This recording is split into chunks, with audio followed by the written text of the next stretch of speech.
The boy's name was Santiago. Dusk was falling as the boy arrived with his herd at an abandoned church.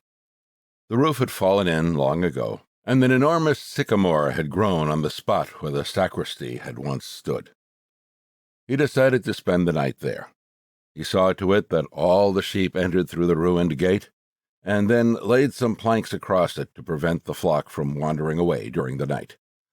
There were no wolves in the region, but once an animal had strayed during the night, and the boy had had to spend the entire next day searching for it.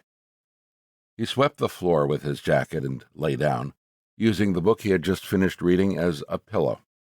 He told himself that he would have to start reading thicker books.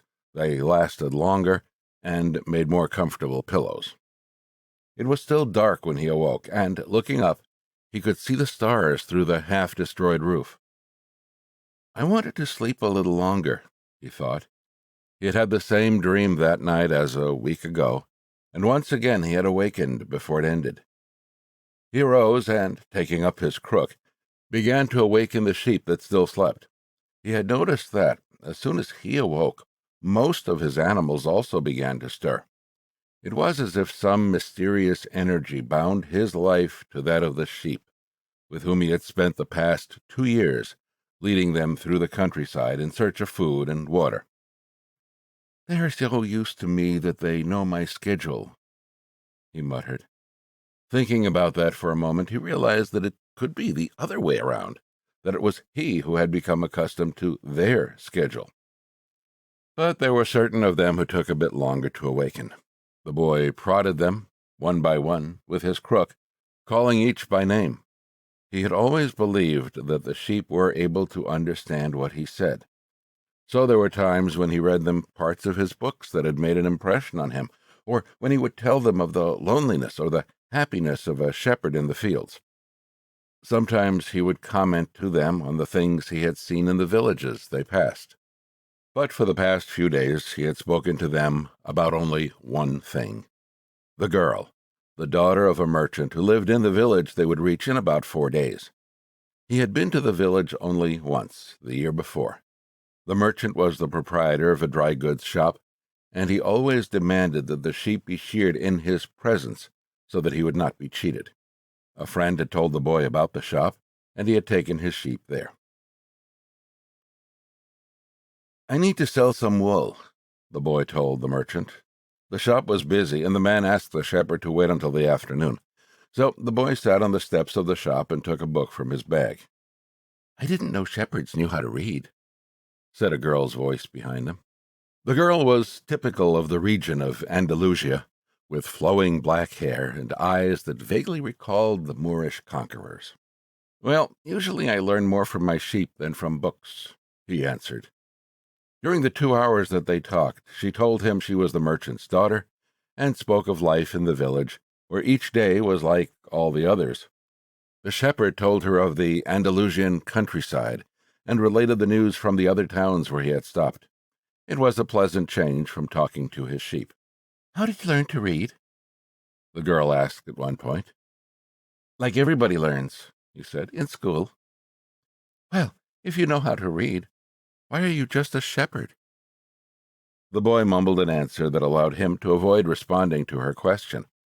He was sure the girl would never understand. He went on telling stories about his travels, and her bright, Moorish eyes went wide with fear and surprise.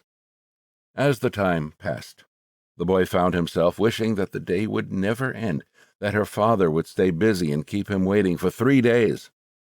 He recognized that he was feeling something he had never experienced before, the desire to live in one place forever. With the girl with the raven hair, his days would never be the same again. But finally the merchant appeared and asked the boy to shear 4 sheep. He paid for the wool and asked the shepherd to come back the following year.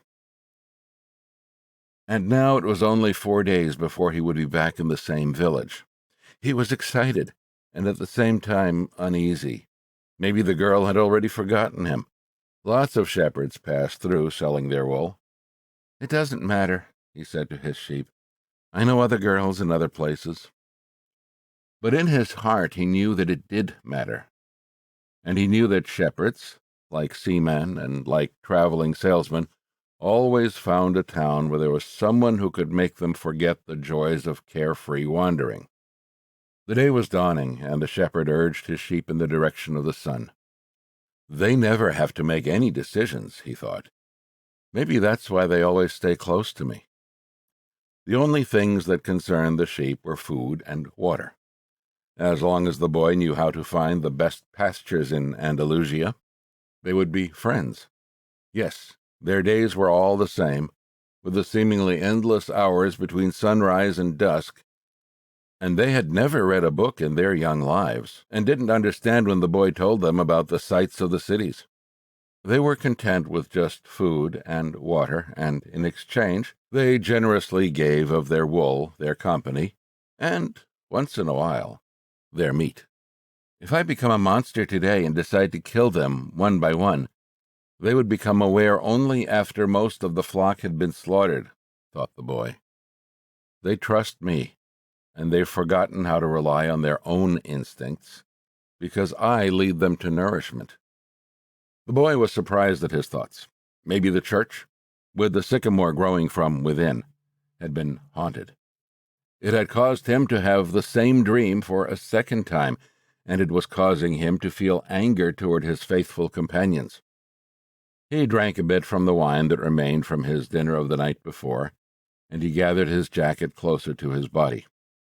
He knew that a few hours from now, with the sun at its zenith, the heat would be so great that he would not be able to lead his flock across the fields. It was the time of day when all of Spain slept during the summer. The heat lasted until nightfall, and all that time he had to carry his jacket. But when he thought to complain about the burden of its weight, he remembered that, because he had the jacket, he had withstood the cold of the dawn. We have to be prepared for change, he thought, and he was grateful for the jacket's weight and warmth. The jacket had a purpose, and so did the boy. His purpose in life was to travel, and after 2 years of walking the Andalusian terrain, he knew all the cities of the region. He was planning, on this visit, to explain to the girl how it was that a simple shepherd knew how to read, that he had attended a seminary until he was 16. His parents had wanted him to become a priest, and thereby a source of pride for a simple farm family. They worked hard just to have food and water, like the sheep. He had studied Latin, Spanish, and theology. But ever since he had been a child, he had wanted to know the world, and this was much more important to him than knowing God and learning about man's sins. One afternoon, on a visit to his family, he had summoned up the courage to tell his father that he didn't want to become a priest, that he wanted to travel. "People from all over the world have passed through this village, son," said his father. "They come in search of new things, but when they leave, they are basically the same people they were when they arrived. They climb the mountain to see the castle, and they wind up thinking that the past was better than what we have now. They have blonde hair or dark skin, but basically they're the same as the people who live right here." "But I'd like to see the castles in the towns where they live," the boy explained. "Those people, when they see our land, say that they would like to live here forever," his father continued. "Well, I'd like to see their land and see how they live," said his son. "The people who come here have a lot of money to spend, so they can afford to travel," his father said. "Amongst us, the only ones who travel are the shepherds." "Well, then I'll be a shepherd." His father said no more. The next day, he gave his son a pouch that held 3 ancient Spanish gold coins. "I found these one day in the fields. I wanted them to be a part of your inheritance. But use them to buy your flock. Take to the fields, and someday you'll learn that our countryside is the best and our women the most beautiful." And he gave the boy his blessing. The boy could see in his father's gaze a desire to be able, himself, to travel the world, a desire that was still alive, despite his father's having to bury it over dozens of years, under the burden of struggling for water to drink, food to eat, and the same place to sleep every night of his life. The horizon was tinged with red, and suddenly the sun appeared. The boy thought back to that conversation with his father and felt happy. He had already seen many castles and met many women, but none the equal of the one who awaited him several days hence. He owned a jacket, a book that he could trade for another, and a flock of sheep. But most important, he was able every day to live out his dream. If he were to tire of the Andalusian fields, he could sell his sheep and go to sea. By the time he had had enough of the sea, he would already have known other cities, other women, and other chances to be happy. I couldn't have found God in the seminary, he thought, as he looked at the sunrise. Whenever he could, he sought out a new road to travel. He had never been to that ruined church before, in spite of having traveled through these parts many times. The world was huge and inexhaustible. He had only to allow his sheep to set the route for a while, and he would discover other interesting things. The problem is that they don't even realize that they're walking a new road every day. They don't see that the fields are new and the seasons change. All they think about is food and water. Maybe we're all that way, the boy mused. Even me, I haven't thought of other women since I met the merchant's daughter. Looking at the sun, he calculated that he would reach Tarifa before midday. There, he could exchange his book for a thicker one, fill his wine bottle, shave, and have a haircut. He had to prepare himself for his meeting with the girl, and he didn't want to think about the possibility that some other shepherd, with a larger flock of sheep, had arrived there before him and asked for her hand. It's the possibility of having a dream come true that makes life interesting, he thought, as he looked again at the position of the sun and hurried his pace. He had suddenly remembered that, in Tarifa, there was an old woman who interpreted dreams. The old woman led the boy to a room at the back of her house. It was separated from her living room by a curtain of colored beads. The room's furnishings consisted of a table, an image of the Sacred Heart of Jesus, and 2 chairs. The woman sat down and told him to be seated as well. Then she took both of his hands in hers and began quietly to pray. It sounded like a gypsy prayer. The boy had already had experience on the road with gypsies. They also traveled, but they had no flocks of sheep. People said that gypsies spent their lives tricking others. It was also said that they had a pact with the devil and that they kidnapped children and, taking them away to their mysterious camps, made them their slaves. As a child, the boy had always been frightened to death that he would be captured by gypsies, and this childhood fear returned when the old woman took his hands in hers. But she had the Sacred Heart of Jesus there, he thought, trying to reassure himself. He didn't want his hand to begin trembling, showing the old woman that he was fearful. He recited an Our Father silently. "Very interesting," said the woman, never taking her eyes from the boy's hands, and then she fell silent. The boy was becoming nervous. His hands began to tremble, and the woman sensed it. He quickly pulled his hands away. "I didn't come here to have you read my palm," he said, already regretting having come. He thought for a moment that it would be better to pay her fee and leave her without learning a thing, that he was giving too much importance to his recurrent dream.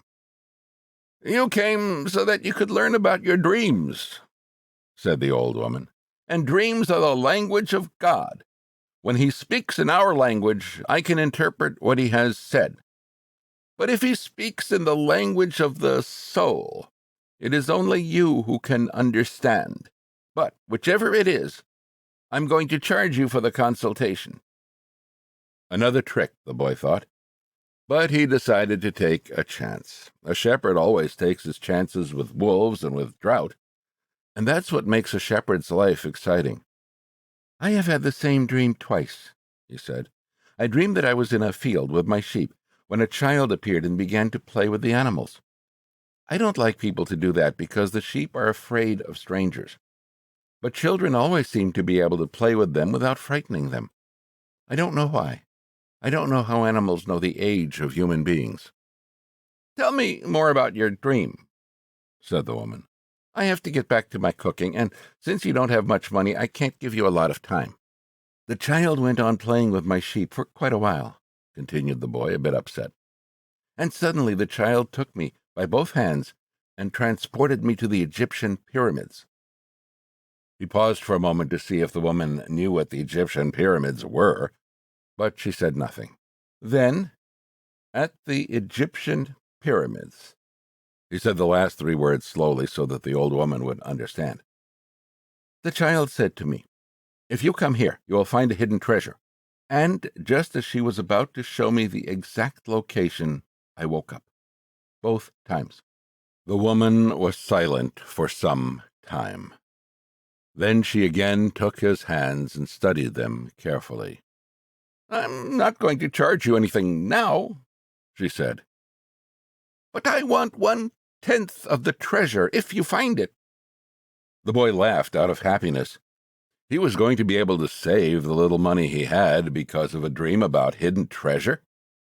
"Well, interpret the dream," he said.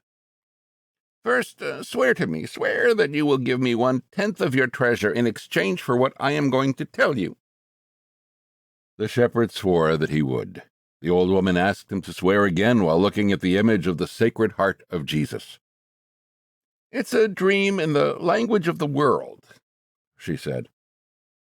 "I can interpret it, but the interpretation is very difficult. That's why I feel that I deserve a part of what you find. And this is my interpretation. You must go to the pyramids in Egypt. I have never heard of them, but if it was a child who showed them to you, they exist. There you will find a treasure that will make you a rich man." The boy was surprised and then irritated. He didn't need to seek out the old woman for this. But then he remembered that he wasn't going to have to pay anything. "I didn't need to waste my time just for this," he said. "I told you that your dream was a difficult one. It's the simple things in life that are the most extraordinary. Only wise men are able to understand them. And since I am not wise, I have had to learn other arts, such as the reading of palms." "Well, how am I going to get to Egypt?" "I only interpret dreams. I don't know how to turn them into reality. That's why I have to live off what my daughters provide me with." "And what if I never get to Egypt?" "Then I don't get paid. It wouldn't be the first time." And the woman told the boy to leave, saying she had already wasted too much time with him. So the boy was disappointed. He decided that he would never again believe in dreams. He remembered that he had a number of things he had to take care of. He went to the market for something to eat. He traded his book for one that was thicker. And he found a bench in the plaza where he could sample the new wine he had bought. The day was hot and the wine was refreshing.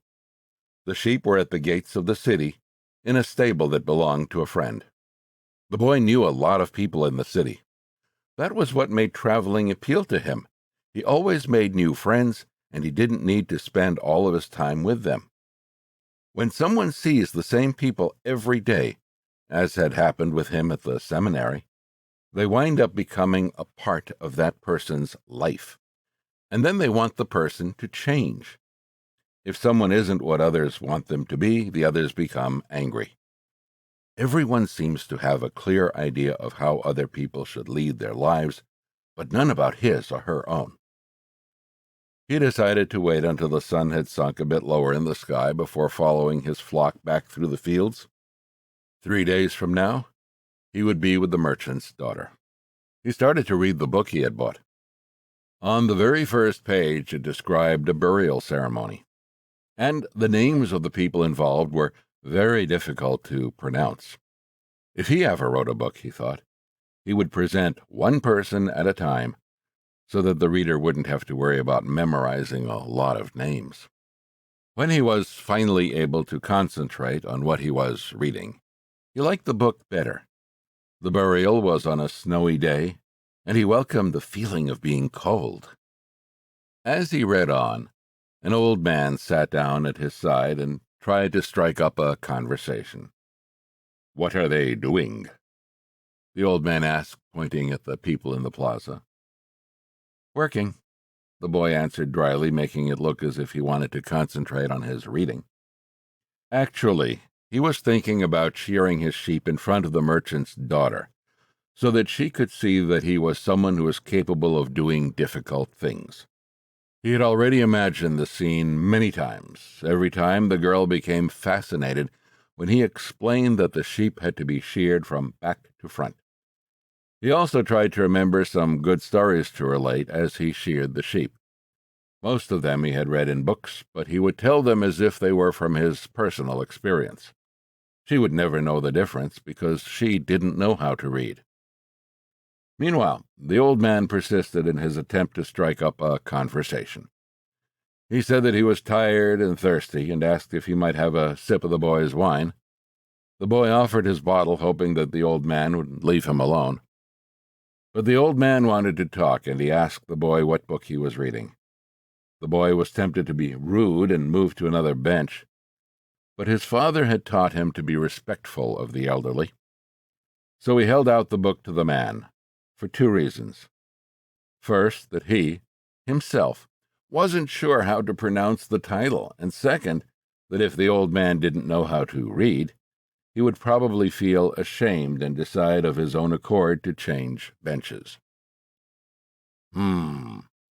Said the old man, looking at all sides of the book as if it were some strange object.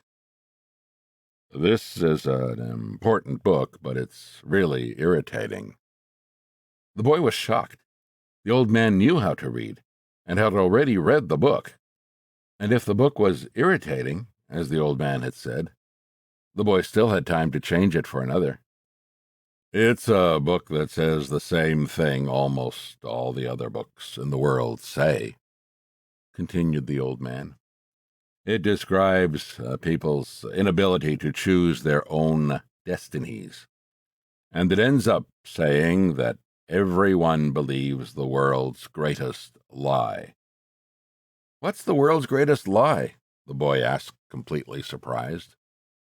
"It's this, that at a certain point in our lives, we lose control of what's happening to us, and our lives become controlled by fate.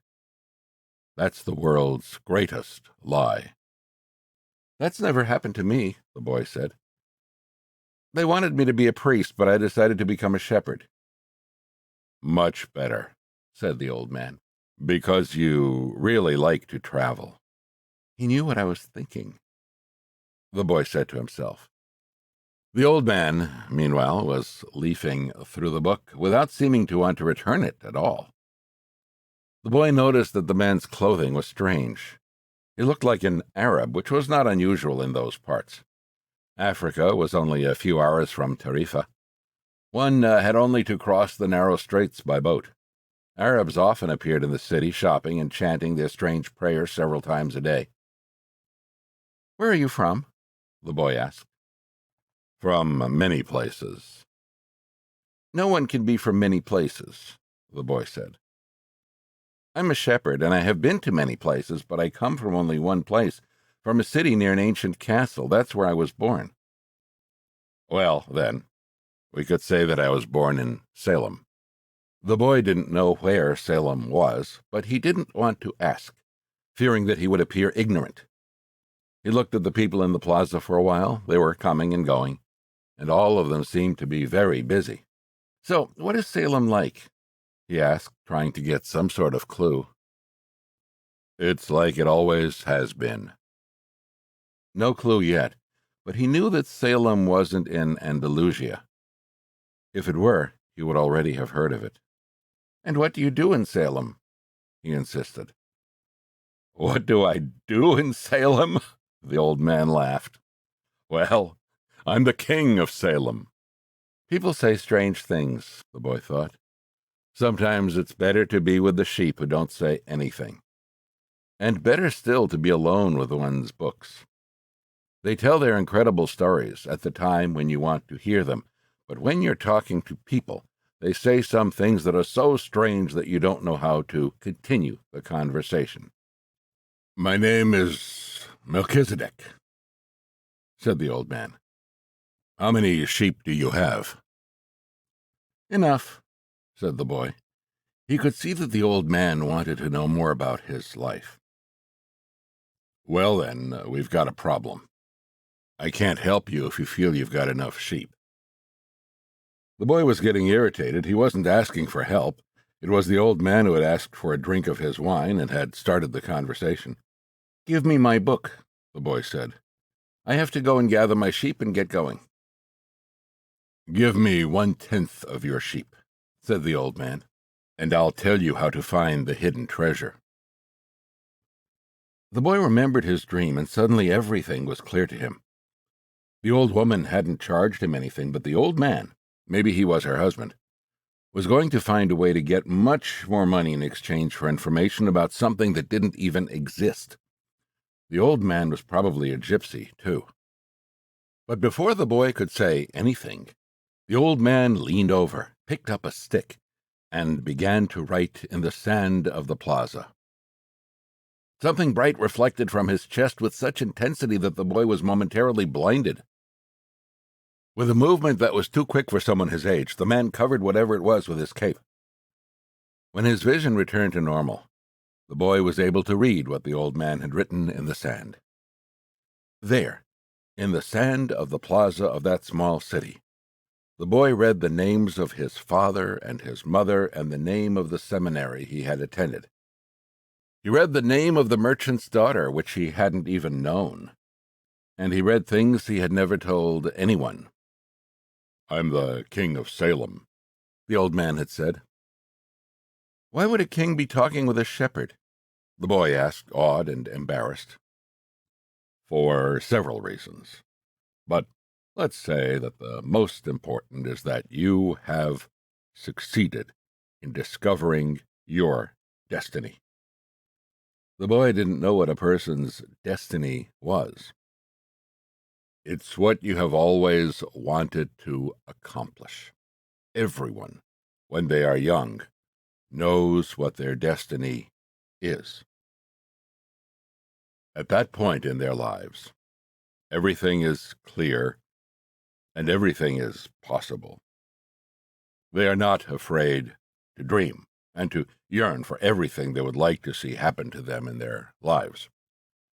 But as time passes, a mysterious force begins to convince them that it will be impossible for them to realize their destiny. None of what the old man was saying made much sense to the boy, but he wanted to know what the mysterious force was. The merchant's daughter would be impressed when he told her about that. It's a force that appears to be negative, but actually shows you how to realize your destiny. It prepares your spirit and your will, because there is one great truth on this planet. Whoever you are, or whatever it is that you do, when you really want something, it's because that desire originated in the soul of the universe. It's your mission on Earth. Even when all you do is travel or marry the daughter of a textile merchant? Yes, or even search for treasure. The soul of the world is nourished by people's happiness, and also by unhappiness, envy, and jealousy. To realize one's destiny is a person's only real obligation. All things are one.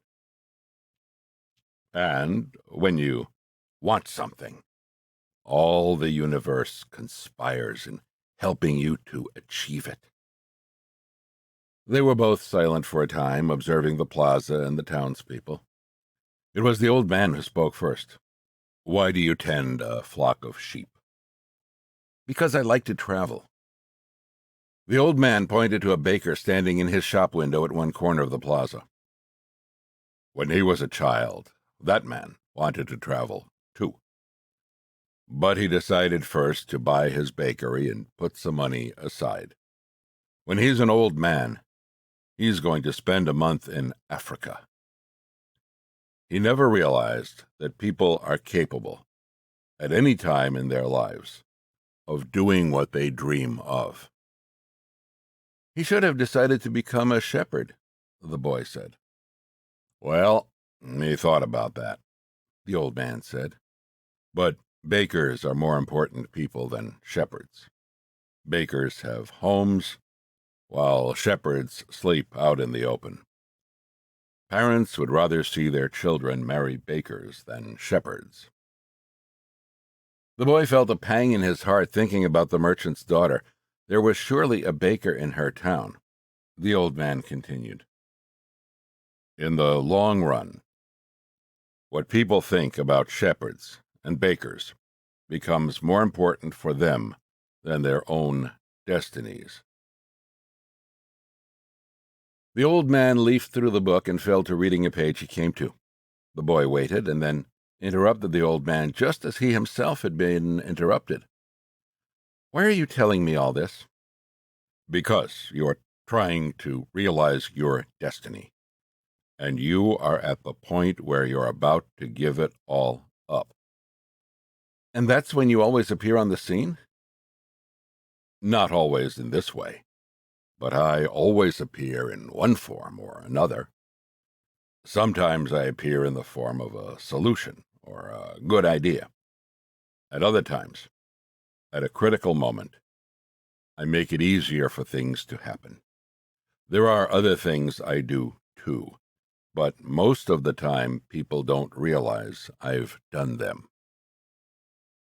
The old man related that in the week before he had been forced to appear before a miner and had taken the form of a stone. The miner had abandoned everything to go mining for emeralds.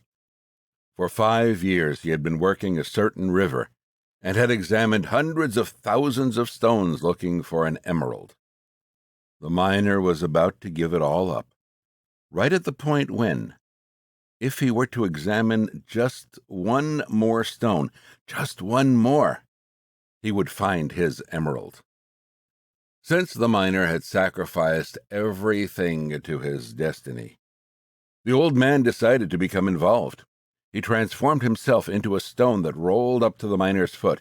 The miner, with all the anger and frustration of his 5 fruitless years, picked up the stone and threw it aside. But he had thrown it with such force that it broke the stone it fell upon. And there, embedded in the broken stone, was the most beautiful emerald in the world. People learn early in their lives. What is their reason for being? Said the old man with a certain bitterness. Maybe that's why they give up on it so early, too. But that's the way it is. The boy reminded the old man that he had said something about hidden treasure. Treasure is uncovered by the force of flowing water, and it is buried by the same currents, said the old man. If you want to learn about your own treasure, you will have to give me 1/10 of your flock. What about 1/10 of my treasure? The old man looked disappointed. If you start out by promising what you don't even have yet, you'll lose your desire to work toward getting it. The boy told him that he had already promised to give 1/10 of his treasure to the gypsy. Gypsies are experts at getting people to do that, sighed the old man. In any case, it's good that you've learned that everything in life has its price. This is what the warriors of the light try to teach. The old man returned the book to the boy. Tomorrow, at this same time, bring me 1/10 of your flock, and I will tell you how to find the hidden treasure. Good afternoon. And he vanished around the corner of the plaza. The boy began again to read his book, but he was no longer able to concentrate. He was tense and upset because he knew that the old man was right. He went over to the bakery and bought a loaf of bread, thinking about whether or not he should tell the baker what the old man had said about him. Sometimes it's better to leave things as they are, he thought to himself, and decided to say nothing. If he were to say anything, the baker would spend 3 days thinking about giving it all up, even though he had gotten used to the way things were. The boy could certainly resist causing that kind of anxiety for the baker. So he began to wander through the city and found himself at the gates. There was a small building there with a window at which people bought tickets to Africa. And he knew that Egypt was in Africa. "Can I help you?" asked the man behind the window. "Maybe tomorrow," said the boy, moving away. If he sold just one of his sheep, he'd have enough to get to the other shore of the strait. The idea frightened him. "Another dreamer," said the ticket seller to his assistant, watching the boy walk away. "He doesn't have enough money to travel." While standing at the ticket window, the boy had remembered his flock and decided he should go back to being a shepherd. In 2 years he had learned everything about shepherding. He knew how to shear sheep, how to care for pregnant ewes, and how to protect the sheep from wolves. He knew all the fields and pastures of Andalusia, and he knew what was the fair price for every one of his animals. He decided to return to his friend's stable by the longest route possible. As he walked past the city's castle, he interrupted his return and climbed the stone ramp that led to the top of the wall. From there, he could see Africa in the distance. Someone had once told him that it was from there that the Moors had come to occupy all of Spain. He could see almost the entire city from where he sat, including the plaza where he had talked with the old man. "Curse the moment I met the old man," he thought. He had come to the town only to find a woman who could interpret his dream. Neither the woman nor the old man were at all impressed by the fact that he was a shepherd. They were solitary individuals who no longer believed in things and didn't understand that shepherds become attached to their sheep. He knew everything about each member of his flock. He knew which ones were lame, which one was to give birth 2 months from now, and which were the laziest. He knew how to shear them, how to slaughter them. If he ever decided to leave them, they would suffer. The wind began to pick up. He knew that wind. People called it the Levanter, because on it the Moors had come from the Levant at the eastern end of the Mediterranean. The Levanter increased in intensity. "Here I am, between my flock and my treasure," the boy thought. He had to choose between something he had become accustomed to and something he wanted to have. There was also the merchant's daughter, but she wasn't as important as his flock because she didn't depend on him. Maybe she didn't even remember him. He was sure that it made no difference to her on which day he appeared. For her, every day was the same, and when each day is the same as the next, it's because people fail to recognize the good things that happen in their lives every day that the sun rises. "I left my father, my mother, and the town castle behind. They have gotten used to my being away, and so have I. The sheep will get used to my not being there, too," the boy thought. From where he sat, he could observe the plaza. People continued to come and go from the baker's shop. A young couple sat on the bench where he had talked with the old man, and they kissed. "That baker," he said to himself without completing the thought. The Levanter was still getting stronger, and he felt its force on his face. That wind had brought the Moors, yes, but it had also brought the smell of the desert and of veiled women. It had brought with it the sweat and the dreams of men who had once left to search for the unknown, and for gold and adventure, and for the pyramids. The boy felt jealous of the freedom of the wind, and saw that he could have the same freedom. There was nothing to hold him back except himself. The sheep, the merchant's daughter, and the fields of Andalusia were only steps along the way to his destiny. The next day, the boy met the old man at noon. He brought 6 sheep with him. "I'm surprised," the boy said. "My friend bought all the other sheep immediately. He said that he had always dreamed of being a shepherd and that it was a good omen." That's the way it always is, said the old man. It's called the principle of favorability. When you play cards the first time, you are almost sure to win. Beginner's luck. Why is that? Because there is a force that wants you to realize your destiny. It whets your appetite with a taste of success. Then the old man began to inspect the sheep, and he saw that one was lame. The boy explained that it wasn't important, since that sheep was the most intelligent of the flock and produced the most wool. "Where is the treasure?" he asked. "It's in Egypt, near the pyramids." The boy was startled. The old woman had said the same thing, but she hadn't charged him anything. "In order to find the treasure, you will have to follow the omens. God has prepared a path for everyone to follow. You just have to read the omens that he left for you." Before the boy could reply, a butterfly appeared and fluttered between him and the old man. He remembered something his grandfather had once told him, that butterflies were a good omen. Like crickets, and like expectations, like lizards and four-leaf clovers. "That's right," said the old man, able to read the boy's thoughts. "Just as your grandfather taught you. These are good omens."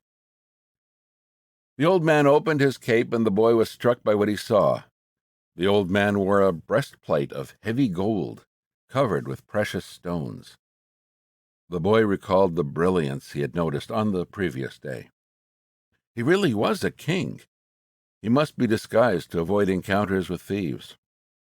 "Take these," said the old man, holding out a white stone and a black stone that had been embedded at the center of the breastplate.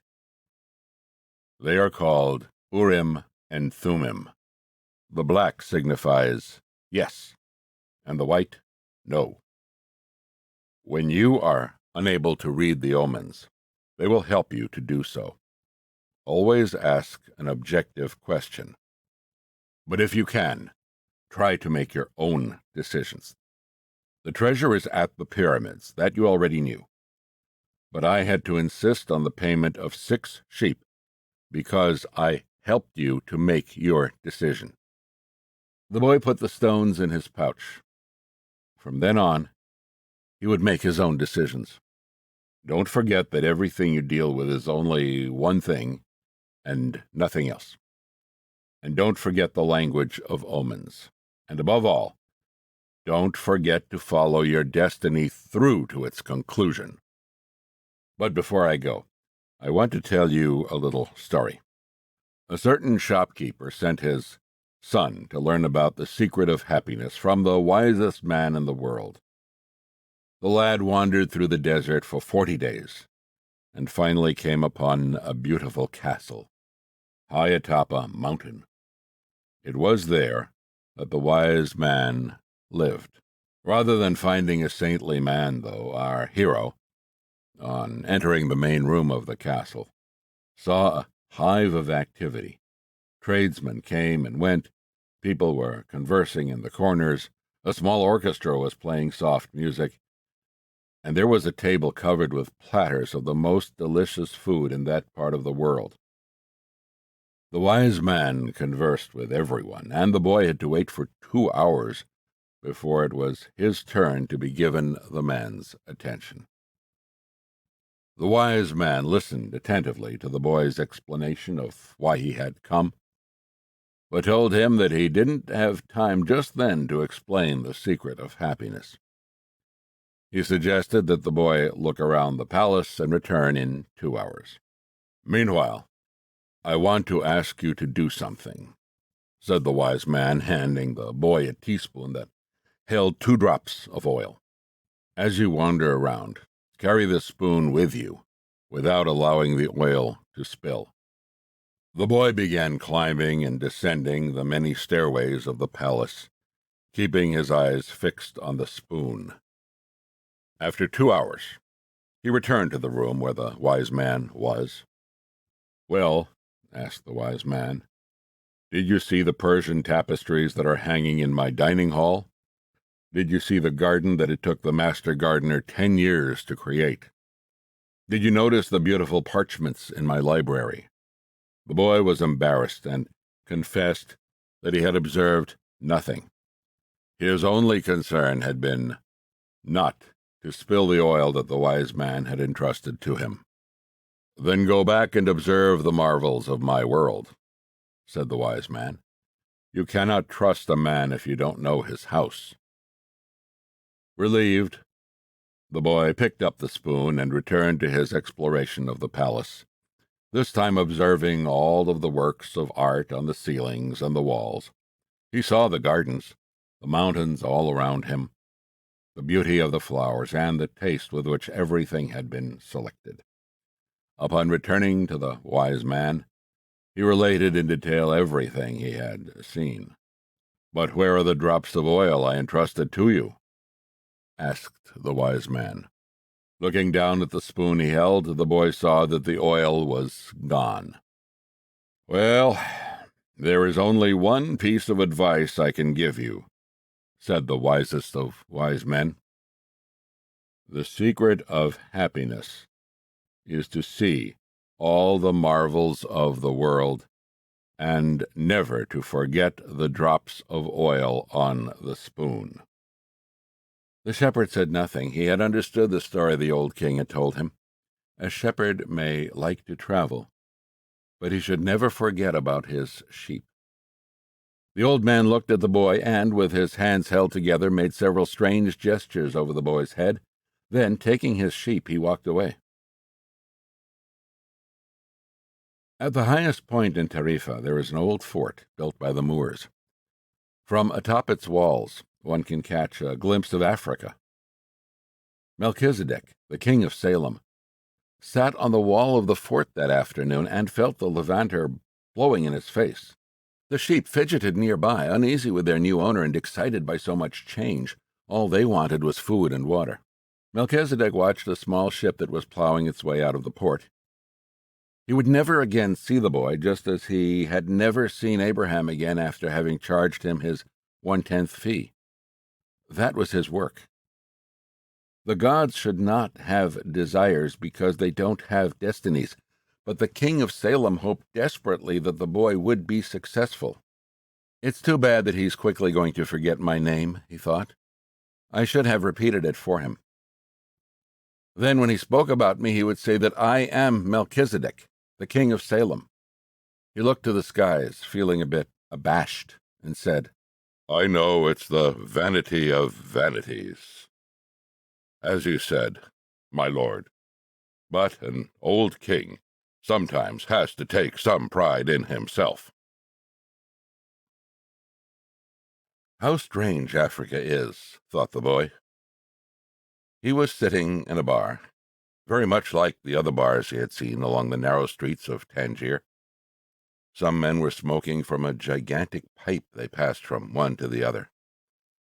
In just a few hours he had seen men walking hand in hand, women with their faces covered, and priests that climbed to the tops of towers and chanted, as everyone about him went to their knees and placed their foreheads on the ground. "A practice of infidels," he said to himself. As a child in church, he had always looked at the image of Saint Santiago Matamoros on his white horse, his sword unsheathed, and figures such as these kneeling at his feet. The boy felt ill and terribly alone. The infidels had an evil look about them. Besides this, in the rush of his travels, he had forgotten a detail, just one detail, which could keep him from his treasure for a long time. Only Arabic was spoken in this country. The owner of the bar approached him, and the boy pointed to a drink that had been served at the next table.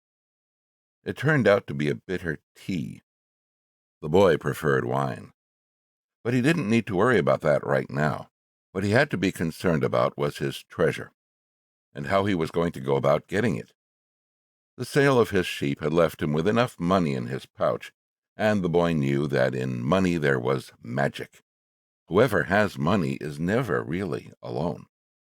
Before long, maybe in just a few days, he would be at the pyramids. An old man with a breastplate of gold wouldn't have lied just to acquire 6 sheep. The old man had spoken about signs and omens, and as the boy was crossing the strait, he had thought about omens. Yes, the old man had known what he was talking about. During the time the boy had spent in the fields of Andalusia, he had become used to learning which path he should take by observing the ground and the sky. He had discovered that the presence of a certain bird meant that a snake was nearby, and that a certain shrub was a sign that there was water in the area. The sheep had taught him that.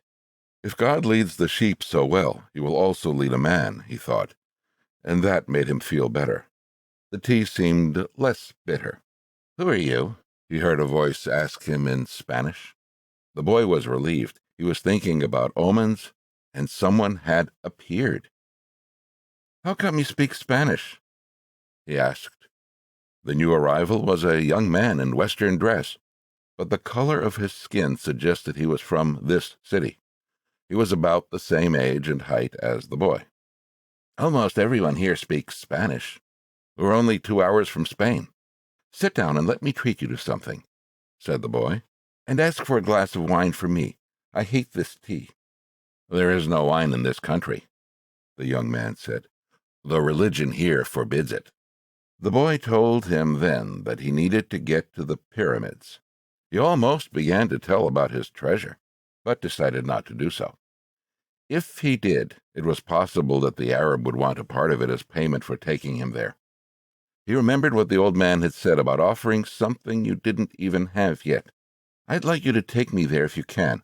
I can pay you to serve as my guide." "Do you have any idea how to get there?" the newcomer asked. The boy noticed that the owner of the bar stood nearby, listening attentively to their conversation. He felt uneasy at the man's presence, but he had found a guide and didn't want to miss out on an opportunity. "You have to cross the entire Sahara Desert," said the young man. "And to do that, you need money. I need to know whether you have enough." The boy thought it a strange question, but he trusted in the old man who had said that, when you really want something, the universe always conspires in your favor. He took his money from his pouch and showed it to the young man. The owner of the bar came over and looked as well. The 2 men exchanged some words in Arabic, and the bar owner seemed irritated. "Let's get out of here," said the new arrival. "He wants us to leave." The boy was relieved. He got up to pay the bill, but the owner grabbed him and began to speak to him in an angry stream of words. The boy was strong and wanted to retaliate, but he was in a foreign country. His new friend pushed the owner aside and pulled the boy outside with him. "He wanted your money," he said. "Tangier is not like the rest of Africa. This is a port, and every port has its thieves." The boy trusted his new friend. He had helped him out in a dangerous situation. He took out his money and counted it. "We could get to the pyramids by tomorrow," said the other, taking the money. "But I have to buy 2 camels. They walked together through the narrow streets of Tangier. Everywhere there were stalls with items for sale. They reached the center of a large plaza where the market was held. There were thousands of people there, arguing, selling, and buying. Vegetables for sale amongst daggers, carpets displayed alongside tobacco. But the boy never took his eye off his new friend. After all, he had all his money. He thought about asking him to give it back, but decided that would be unfriendly. He knew nothing about the customs of the strange land he was in. "I'll just watch him," he said to himself. He knew he was stronger than his friend. Suddenly, there, in the midst of all that confusion, he saw the most beautiful sword he had ever seen. The scabbard was embossed in silver, and the handle was black and encrusted with precious stones. The boy promised himself that, when he returned from Egypt, he would buy that sword. "Ask the owner of that stall how much that sword costs," he said to his friend. Then he realized that he had been distracted for a few moments looking at the sword. His heart squeezed, as if his chest had suddenly compressed it. He was afraid to look around, because he knew what he would find. He continued to look at the beautiful sword for a bit longer, until he summoned the courage to turn around. All around him was the market, with people coming and going, shouting and buying, and the aroma of strange foods. But nowhere could he find his new companion. The boy wanted to believe that his friend had simply become separated from him by accident. He decided to stay right there and await his return. As he waited, a priest climbed to the top of a nearby tower and began his chant. Everyone in the market fell to their knees, touched their foreheads to the ground, and took up the chant. Then, like a colony of worker ants, they dismantled their stalls and left. The sun began its departure as well. The boy watched it through its trajectory for some time, until it was hidden behind the white houses surrounding the plaza. He recalled that when the sun had risen that morning, he was on another continent, still a shepherd with 60 sheep, and looking forward to meeting with a girl. That morning he had known everything that was going to happen to him as he walked through the familiar fields. But now, as the sun began to set, he was in a different country, a stranger in a strange land, where he couldn't even speak the language. He was no longer a shepherd, and he had nothing, not even the money to return and start everything over. All this happened between sunrise and sunset, the boy thought. He was feeling sorry for himself, and lamenting the fact that his life could have changed so suddenly and so drastically. He was so ashamed that he wanted to cry. He had never even wept in front of his own sheep. But the marketplace was empty, and he was far from home. So he wept. He wept because God was unfair, and because this was the way God repaid those who believed in their dreams. When I had my sheep, I was happy, and I made those around me happy. People saw me coming and welcomed me, he thought. But now I'm sad and alone. I'm going to become bitter and distrustful of people because one person betrayed me. I'm going to hate those who have found their treasure because I never found mine. And I'm going to hold on to what little I have because I'm too insignificant to conquer the world. He opened his pouch to see what was left of his possessions. Maybe there was a bit left of the sandwich he had eaten on the ship. But all he found was the heavy book, his jacket, and the 2 stones the old man had given him. As he looked at the stones, he felt relieved for some reason. He had exchanged 6 sheep for 2 precious stones that had been taken from a gold breastplate. He could sell the stones and buy a return ticket. But this time I'll be smarter, the boy thought, removing them from the pouch so he could put them in his pocket.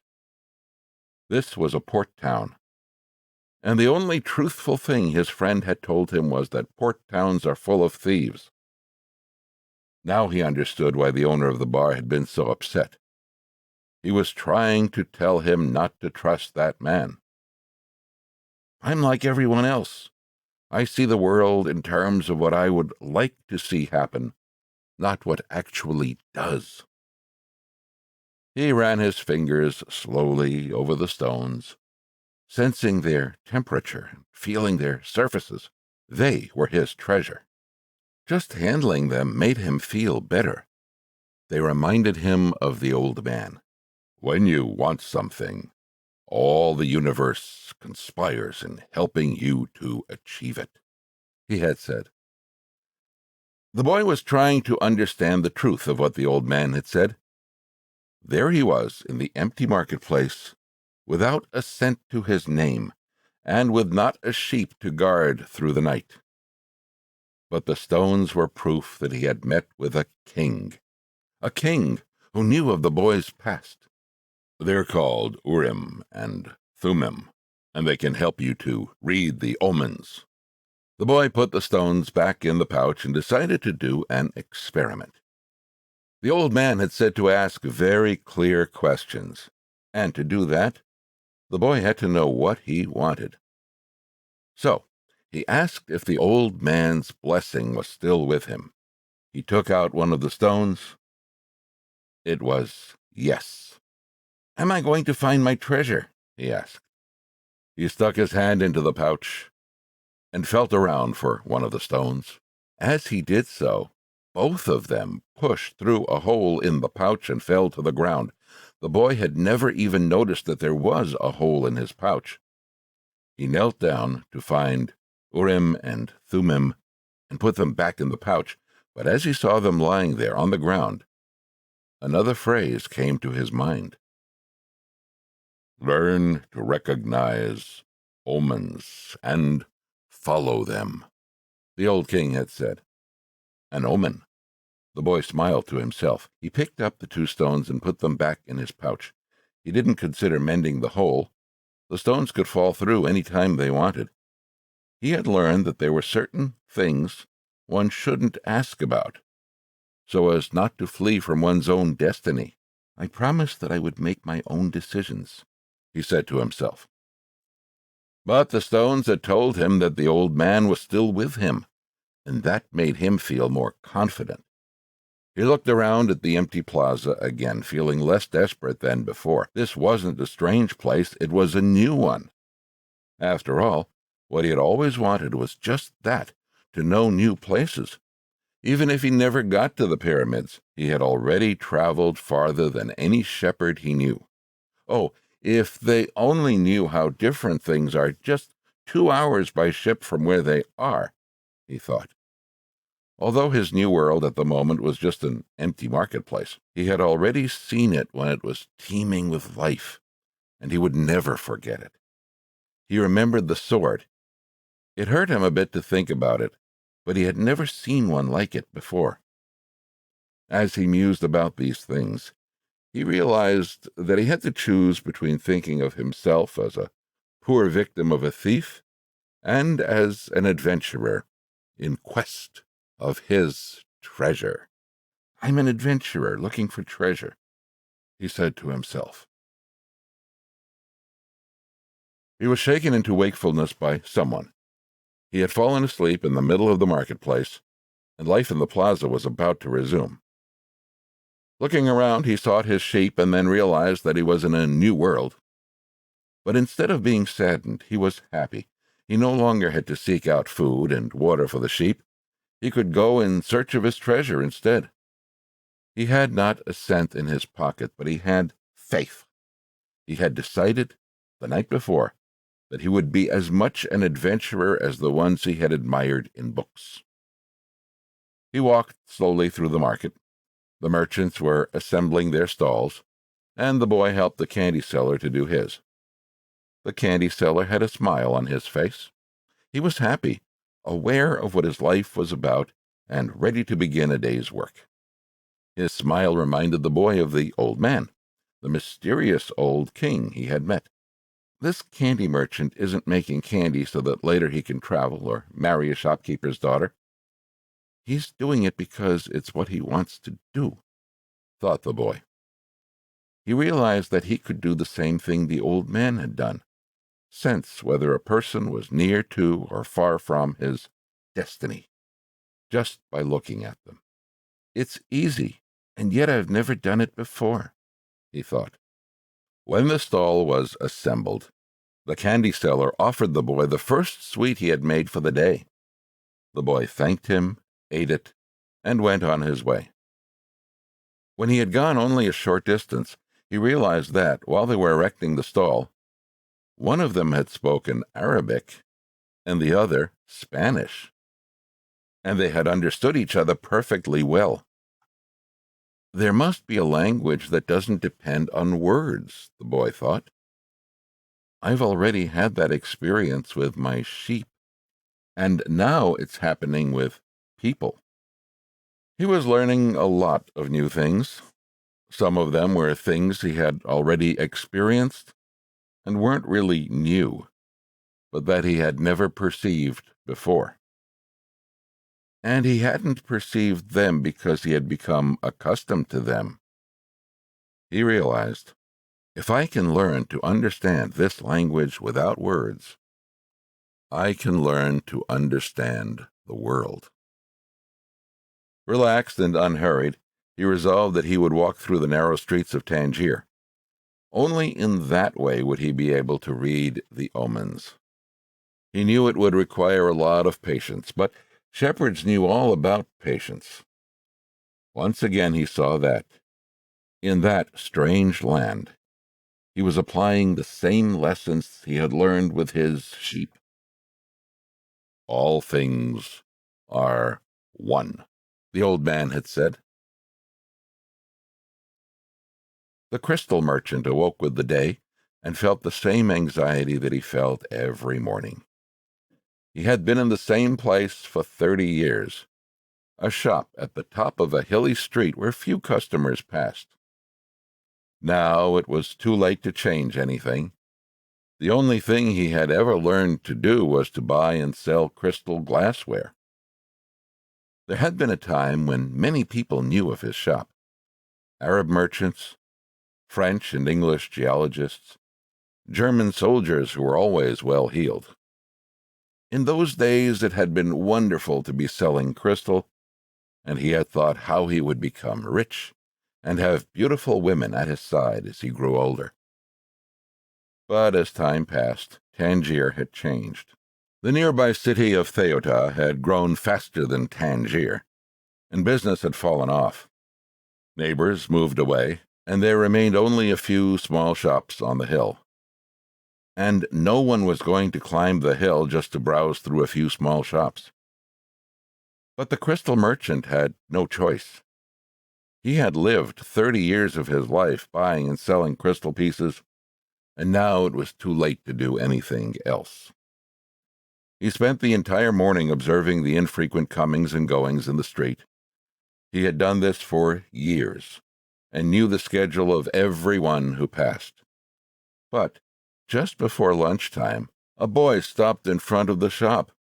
He was dressed normally, but the practiced eyes of the crystal merchant could see that the boy had no money to spend. Nevertheless, the merchant decided to delay his lunch for a few minutes until the boy moved on. A card hanging in the doorway announced that several languages were spoken in the shop. The boy saw a man appear behind the counter. "I can clean up those glasses in the window, if you want," said the boy. "The way they look now, nobody is going to want to buy them." The man looked at him without responding. "In exchange, you could give me something to eat." The man still said nothing, and the boy sensed that he was going to have to make a decision. In his pouch he had his jacket. He certainly wasn't going to need it in the desert. Taking the jacket out, he began to clean the glasses. In half an hour he had cleaned all the glasses in the window, and as he was doing so, 2 customers had entered the shop and bought some crystal. When he had completed the cleaning, he asked the man for something to eat. "Let's go and have some lunch," said the crystal merchant. He put a sign on the door, and they went to a small cafe nearby. As they sat down at the only table in the place, the crystal merchant laughed. "You didn't have to do any cleaning," he said. "The Koran requires me to feed a hungry person." "Well then, why did you let me do it?" the boy asked. "Because the crystal was dirty, and both you and I needed to cleanse our minds of negative thoughts." When they had eaten, the merchant turned to the boy and said, "I'd like you to work in my shop. 2 customers came in today while you were working, and that's a good omen." People talk a lot about omens, thought the shepherd. But they really don't know what they're saying, just as I hadn't realized that for so many years I had been speaking a language without words to my sheep. "Do you want to go to work for me?" the merchant asked. "I can work for the rest of today," the boy answered. "I'll work all night until dawn, and I'll clean every piece of crystal in your shop. In return, I need money to get to Egypt tomorrow." The merchant laughed. "Even if you cleaned my crystal for an entire year, even if you earned a good commission selling every piece, you would still have to borrow money to get to Egypt. There are thousands of kilometers of desert between here and there." There was a moment of silence so profound that it seemed the city was asleep. No sound from the bazaars, no arguments among the merchants, no men climbing to the towers to chant. No hope, no adventure, no old kings or destinies, no treasure, and no pyramids. It was as if the world had fallen silent because the boy's soul had. He sat there, staring blankly through the door of the cafe, wishing that he had died, and that everything would end forever at that moment. The merchant looked anxiously at the boy. All the joy he had seen that morning had suddenly disappeared. "I can give you the money you need to get back to your country, my son," said the crystal merchant. The boy said nothing. He got up, adjusted his clothing, and picked up his pouch. "I'll work for you," he said. And after another long silence, he added, "I need money to buy some sheep." Part 2. The boy had been working for the crystal merchant for almost a month, and he could see that it wasn't exactly the kind of job that would make him happy. The merchant spent the entire day mumbling behind the counter, telling the boy to be careful with the pieces and not to break anything. But he stayed with the job because the merchant, although he was an old grouch, treated him fairly. The boy received a good commission for each piece he sold, and had already been able to put some money aside. That morning he had done some calculating. If he continued to work every day as he had been, he would need a whole year to be able to buy some sheep. "I'd like to build a display case for the crystal," the boy said to the merchant. "We could place it outside and attract those people who pass at the bottom of the hill." "I've never had one before," the merchant answered. "People will pass by and bump into it, and pieces will be broken." "Well, when I took my sheep through the field, some of them might have died if we had come upon a snake. But that's the way life is with sheep and with shepherds." The merchant turned to a customer who wanted 3 crystal glasses. He was selling better than ever, as if time had turned back to the old days when the street had been one of Tangier's major attractions.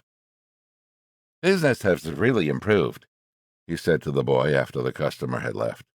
"I'm doing much better, and soon you'll be able to return to your sheep. Why ask more out of life?" "Because we have to respond to omens," the boy said, almost without meaning to. Then he regretted what he had said, because the merchant had never met the king. It's called the principle of favorability, beginner's luck, because life wants you to achieve your destiny, the old king had said. But the merchant understood what the boy had said. The boy's very presence in the shop was an omen, and as time passed and money was pouring into the cash drawer, he had no regrets about having hired the boy. The boy was being paid more money than he deserved because the merchant, thinking that sales wouldn't amount to much, had offered the boy a high commission rate. He had assumed he would soon return to his sheep. "Why did you want to get to the pyramids?" he asked, to get away from the business of the display. "Because I've always heard about them," the boy answered, saying nothing about his dream. The treasure was now nothing but a painful memory, and he tried to avoid thinking about it. "I don't know anyone around here who would want to cross the desert just to see the pyramids," said the merchant. "They're just a pile of stones. You could build one in your backyard." "You've never had dreams of travel," said the boy, turning to wait on a customer who had entered the shop. 2 days later, the merchant spoke to the boy about the display. "I don't much like change," he said. "You and I aren't like Hassan, that rich merchant. If he makes a buying mistake, it doesn't affect him much. But we two have to live with our mistakes." That's true enough, the boy thought ruefully. "Why did you think we should have the display?" "I want to get back to my sheep faster. We have to take advantage, when luck is on our side, and do as much to help it as it's doing to help us. It's called the principle of favorability, or beginner's luck." The merchant was silent for a few moments. Then he said, "The Prophet gave us the Koran and left us just 5 obligations to satisfy during our lives. The most important is to believe only in the one true God. The others are to pray 5 times a day, fast during Ramadan, and be charitable to the poor." He stopped there. His eyes filled with tears as he spoke of the Prophet. He was a devout man, and, even with all his impatience, he wanted to live his life in accordance with Muslim law. "What's the 5th obligation?" the boy asked. "2 days ago you said that I had never dreamed of travel," the merchant answered. "The 5th obligation of every Muslim is a pilgrimage. We are obliged, at least once in our lives, to visit the holy city of Mecca. Mecca is a lot further away than the pyramids. When I was young, all I wanted to do was put together enough money to start this shop. I thought that someday I'd be rich and could go to Mecca. I began to make some money, but I could never bring myself to leave someone in charge of the shop. The crystals are delicate things. At the same time, people were passing my shop all the time, heading for Mecca. Some of them were rich pilgrims, traveling in caravans with servants and camels, but most of the people making the pilgrimage were poorer than I. All who went there were happy at having done so. They placed the symbols of the pilgrimage on the doors of their houses. One of them, a cobbler who made his living mending boots, said that he had traveled for almost a year through the desert, but that he got more tired when he had to walk through the streets of Tangier buying his leather. "Well, why don't you go to Mecca now?" asked the boy. "Because it's the thought of Mecca that keeps me alive. That's what helps me face these days that are all the same. These mute crystals on the shelves, and lunch and dinner at that same horrible cafe. I'm afraid that if my dream is realized, I'll have no reason to go on living. You dream about your sheep and the pyramids, but you're different from me, because you want to realize your dreams. I just want to dream about Mecca. I've already imagined 1,000 times crossing the desert, arriving at the plaza of the sacred stone, the 7 times I walk around it before allowing myself to touch it.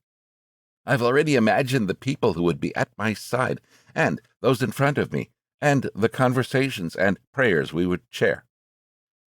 But I'm afraid that it would all be a disappointment, so I prefer just to dream about it."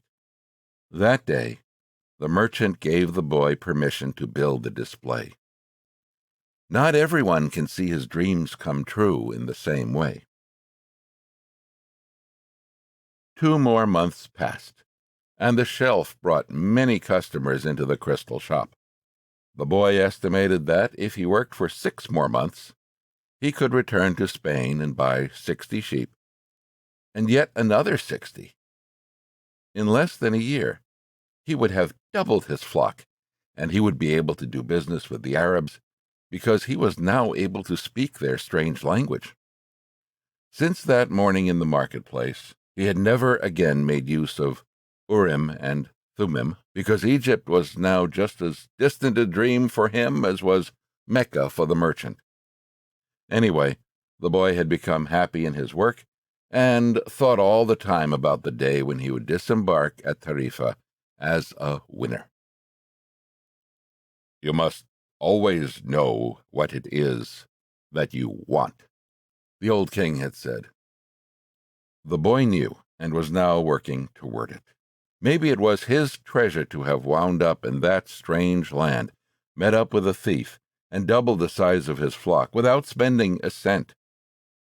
He was proud of himself. He had learned some important things, like how to deal in crystal, and about the language without words, and about omens. One afternoon, he had seen a man at the top of the hill, complaining that it was impossible to find a decent place to get something to drink after such a climb. The boy, accustomed to recognizing omens, spoke to the merchant. Let's sell tea to the people who climb the hill. Lots of places sell tea around here, the merchant said. But we could sell tea in crystal glasses. The people will enjoy the tea and want to buy the glasses. I have been told that beauty is the great seducer of men. The merchant didn't respond, but that afternoon, after saying his prayers and closing the shop, he invited the boy to sit with him and share his hookah, that strange pipe used by the Arabs. "What is it you're looking for?" asked the old merchant. "I've already told you. I need to buy my sheep back, so I have to earn the money to do so." The merchant put some new coals into his hookah and inhaled deeply. "I've had this shop for 30 years. I know good crystal from bad and everything else there is to know about crystal. I know its dimensions and how it behaves. If we serve tea in crystal, the shop is going to expand, and then I'll have to change my way of life. Well, isn't that good? I am already used to the way things are. Before you came, I was thinking about how much time I had wasted in the same place, while my friends had moved on, and either went bankrupt or did better than they had before. It made me very depressed. Now, I can see that it hasn't been too bad. The shop is exactly the size I always wanted it to be. I don't want to change anything, because I don't know how to deal with change. I'm used to the way I am." The boy didn't know what to say. The old man continued, "You have been a real blessing to me. Today, I understand something I didn't see before. Every blessing ignored becomes a curse. I don't want anything else in life. But you are forcing me to look at wealth and at horizons I have never known. Now that I have seen them, and now that I see how immense my possibilities are, I'm going to feel worse than I did before you arrived, because I know the things I should be able to accomplish, and I don't want to do so. It's good I refrained from saying anything to the baker in Tarifa," thought the boy to himself. They went on smoking the pipe for a while as the sun began to set. They were conversing in Arabic, and the boy was proud of himself for being able to do so. There had been a time when he thought that his sheep could teach him everything he needed to know about the world, but they could never have taught him Arabic. "There are probably other things in the world that the sheep can't teach me," thought the boy as he regarded the old merchant. "All they ever do, really, is look for food and water. And maybe it wasn't that they were teaching me, but that I was learning from them." "Maktub," the merchant said finally. "What does that mean?" You would have to have been born an Arab to understand," he answered. "But in your language it would be something like, 'It is written.'" And, as he smothered the coals in the hookah, he told the boy that he could begin to sell tea in the crystal glasses. Sometimes there's just no way to hold back the river. The men climbed the hill, and they were tired when they reached the top. But there they saw a crystal shop that offered refreshing mint tea. They went in to drink the tea, which was served in beautiful crystal glasses. "My wife never thought of this," said one, and he bought some crystal. He was entertaining guests that night, and the guests would be impressed by the beauty of the glassware. The other man remarked that tea was always more delicious when it was served in crystal, because the aroma was retained.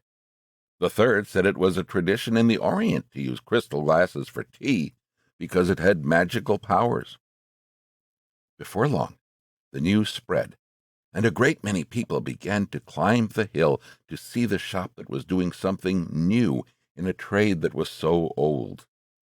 Other shops were open that served tea in crystal, but they weren't at the top of a hill, and they had little business.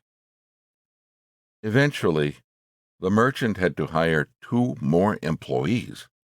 He began to import enormous quantities of tea along with his crystal, and his shop was sought out by men and women with a thirst for things new. And in that way, the months passed. The boy awoke before dawn. It had been 11 months and 9 days since he had first set foot on the African continent. He dressed in his Arabian clothing of white linen, bought especially for this day. He put his headcloth in place and secured it with a ring made of camel skin.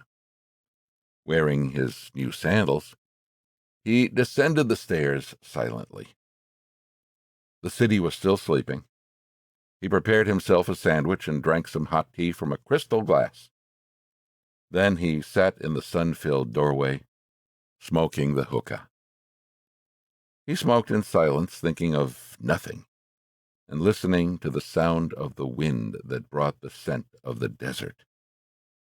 When he had finished his smoke, he reached into one of his pockets and sat there for a few moments, regarding what he had withdrawn. It was a bundle of money, enough to buy himself 120 sheep, a return ticket, and a license to import products from Africa into his own country. He waited patiently for the merchant to awaken and open the shop. Then the two went off to have some more tea. "I'm leaving today," said the boy. "I have the money I need to buy my sheep. And you have the money you need to go to Mecca." The old man said nothing. "Will you give me your blessing?" asked the boy. "You have helped me." The man continued to prepare his tea, saying nothing. Then he turned to the boy. "I am proud of you," he said. "You brought a new feeling into my crystal shop. But you know that I'm not going to go to Mecca, just as you know you're not going to buy your sheep." "Who told you that?" asked the boy, startled. "Maktub," said the old crystal merchant, and he gave the boy his blessing. The boy went to his room and packed his belongings. They filled 3 sacks. As he was leaving, he saw, in the corner of the room, his old shepherd's pouch. It was bunched up, and he had hardly thought of it for a long time.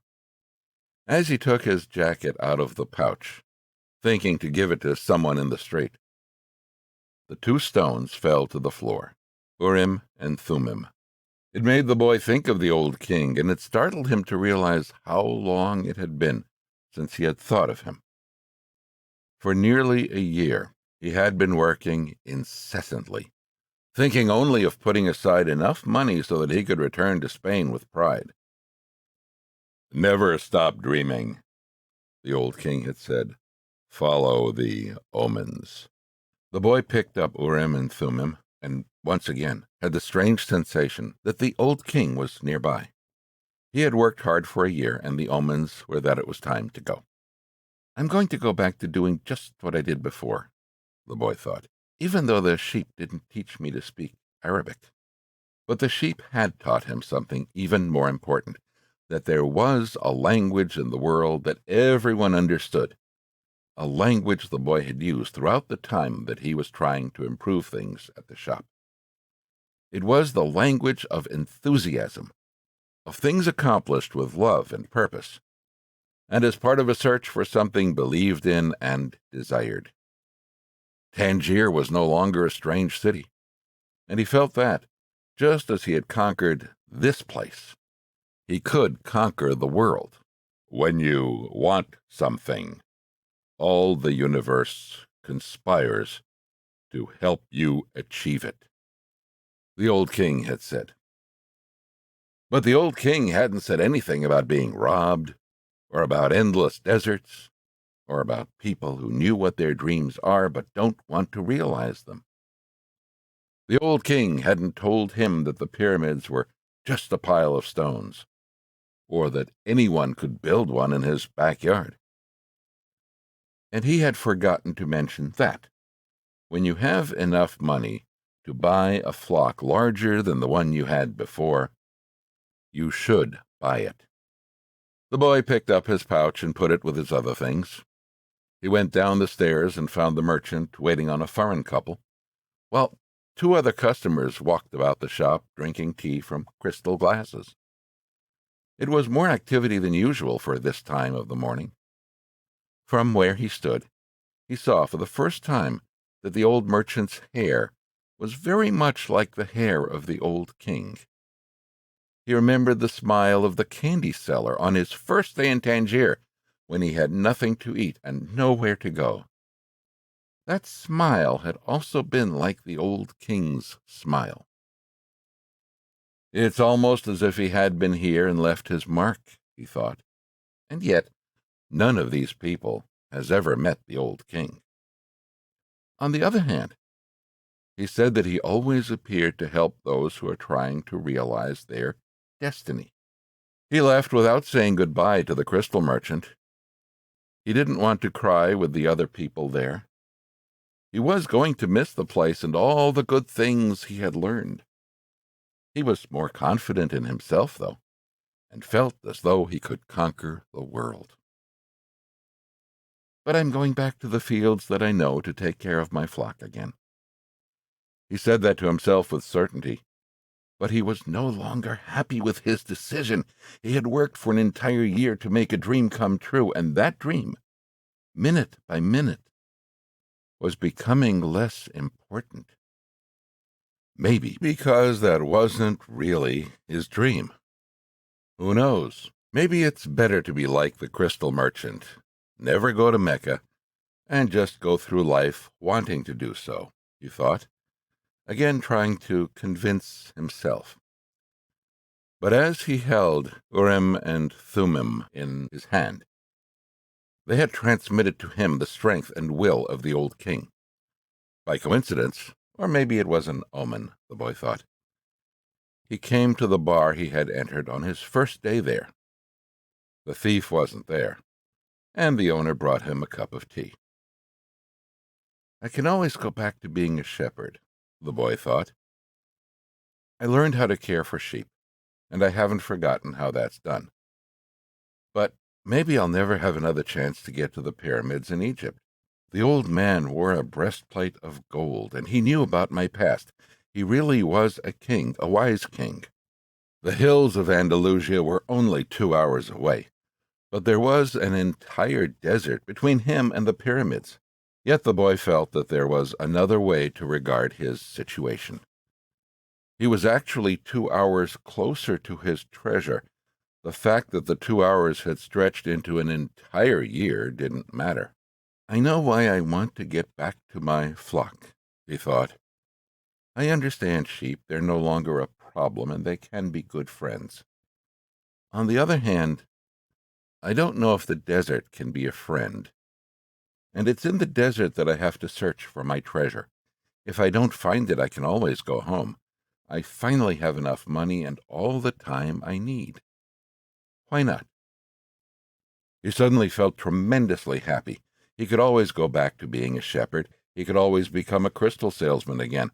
Maybe the world had other hidden treasures, but he had a dream, and he had met with a king. That doesn't happen to just anyone. He was planning as he left the bar.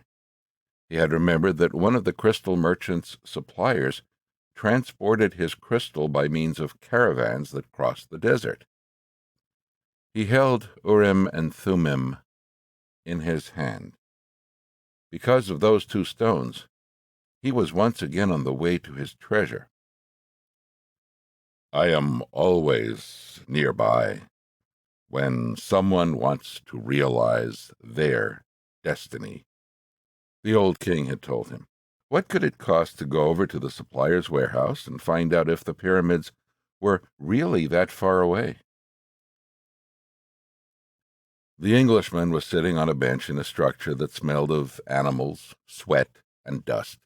It was part warehouse, part corral. I never thought I'd end up in a place like this, he thought, as he leafed through the pages of a chemical journal. 10 years at the university, and here I am in a corral. But he had to move on. He believed in omens. All his life and all his studies were aimed at finding the one true language of the universe. First, he had studied Esperanto, then the world's religions, and now it was alchemy.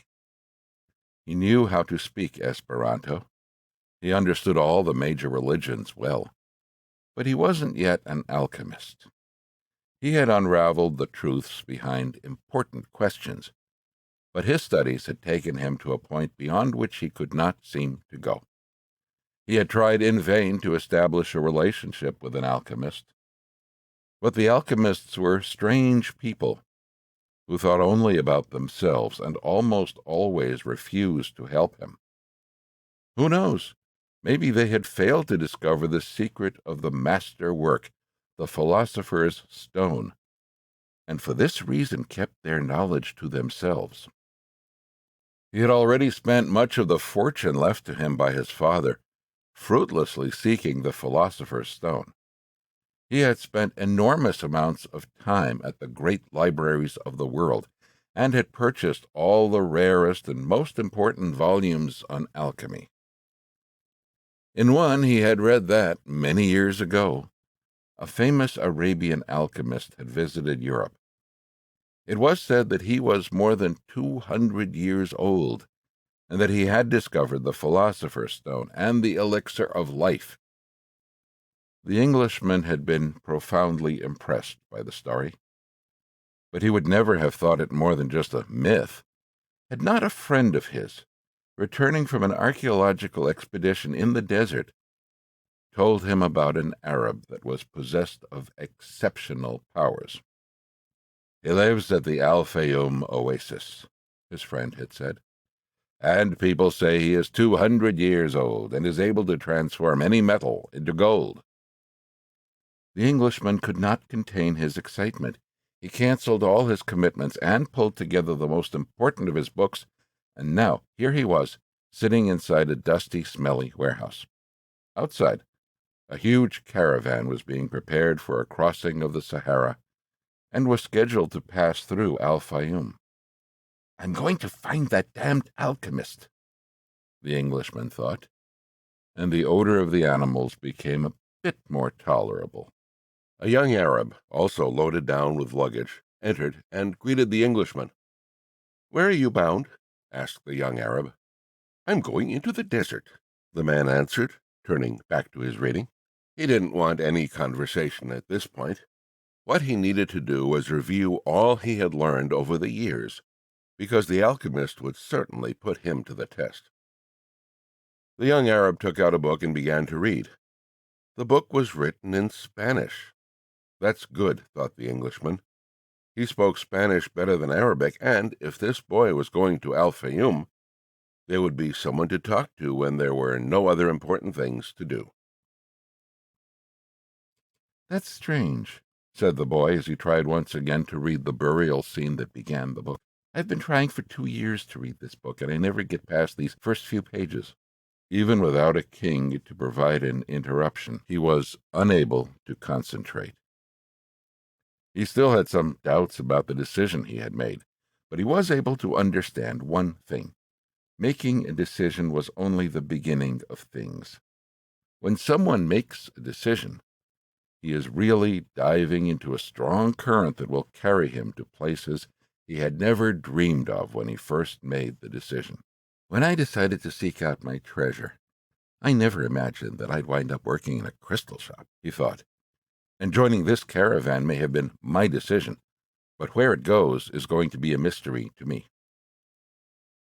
Nearby was the Englishman, reading a book. He seemed unfriendly, and had looked irritated when the boy had entered. They might even have become friends, but the Englishman closed off the conversation. The boy closed his book.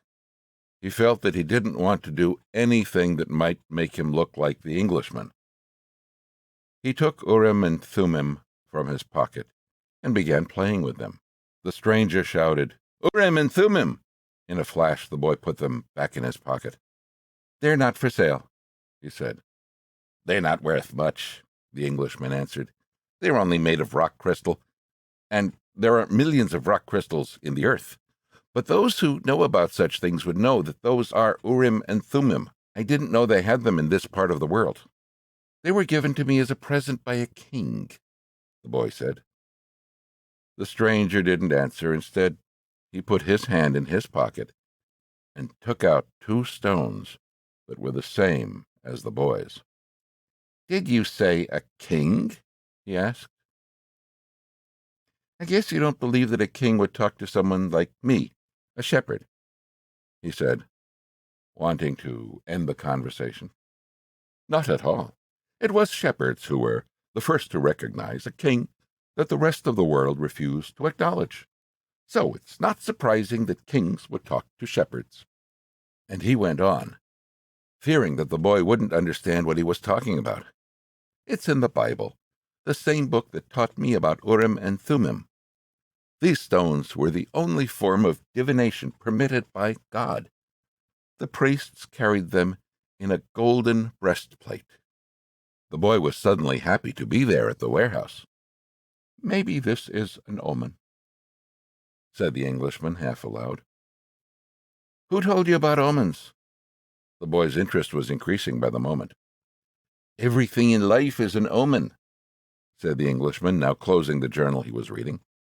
There is a universal language, understood by everybody, but already forgotten. I am in search of that universal language, among other things. That's why I am here. I have to find the man who knows that universal language, an alchemist. The conversation was interrupted by the warehouse boss. You're in luck, you two, the fat Arab said. There's a caravan leaving today for Al-Fayoum.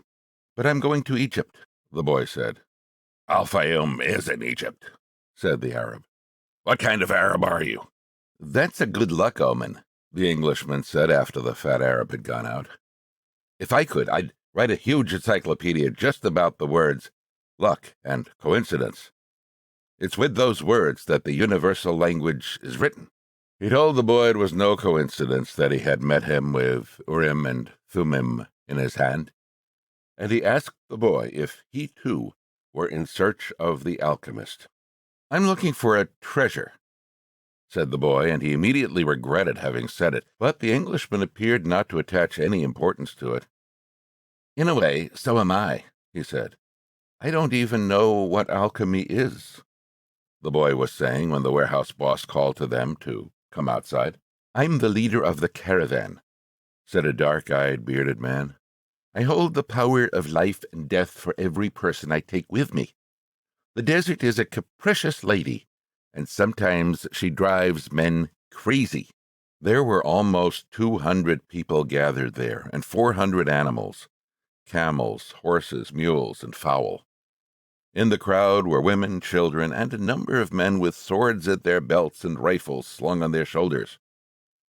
The Englishman had several suitcases filled with books.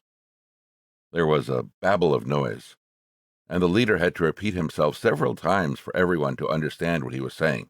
There are a lot of different people here, and each has his own God.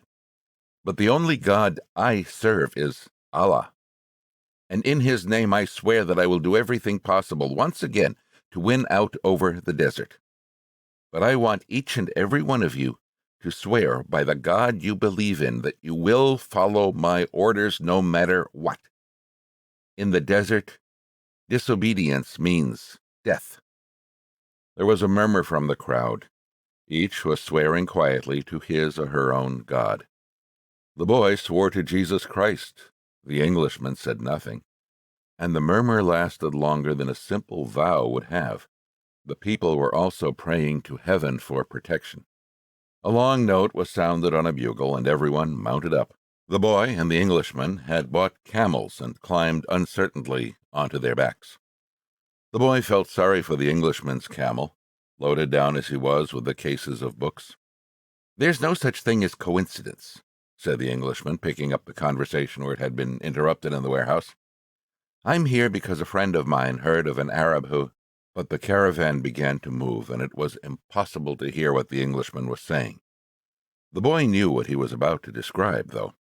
The mysterious chain that links one thing to another, the same chain that had caused him to become a shepherd, that had caused his recurring dream, that had brought him to a city near Africa to find a king and to be robbed in order to meet a crystal merchant. And the closer one gets to realizing his destiny, the more that destiny becomes his true reason for being, thought the boy.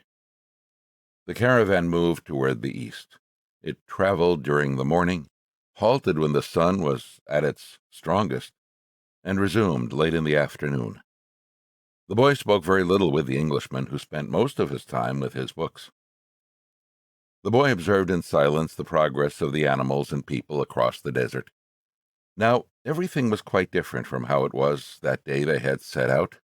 Then there had been confusion and shouting, the cries of children and the whinnying of animals, all mixed with the nervous orders of the guides and the merchants.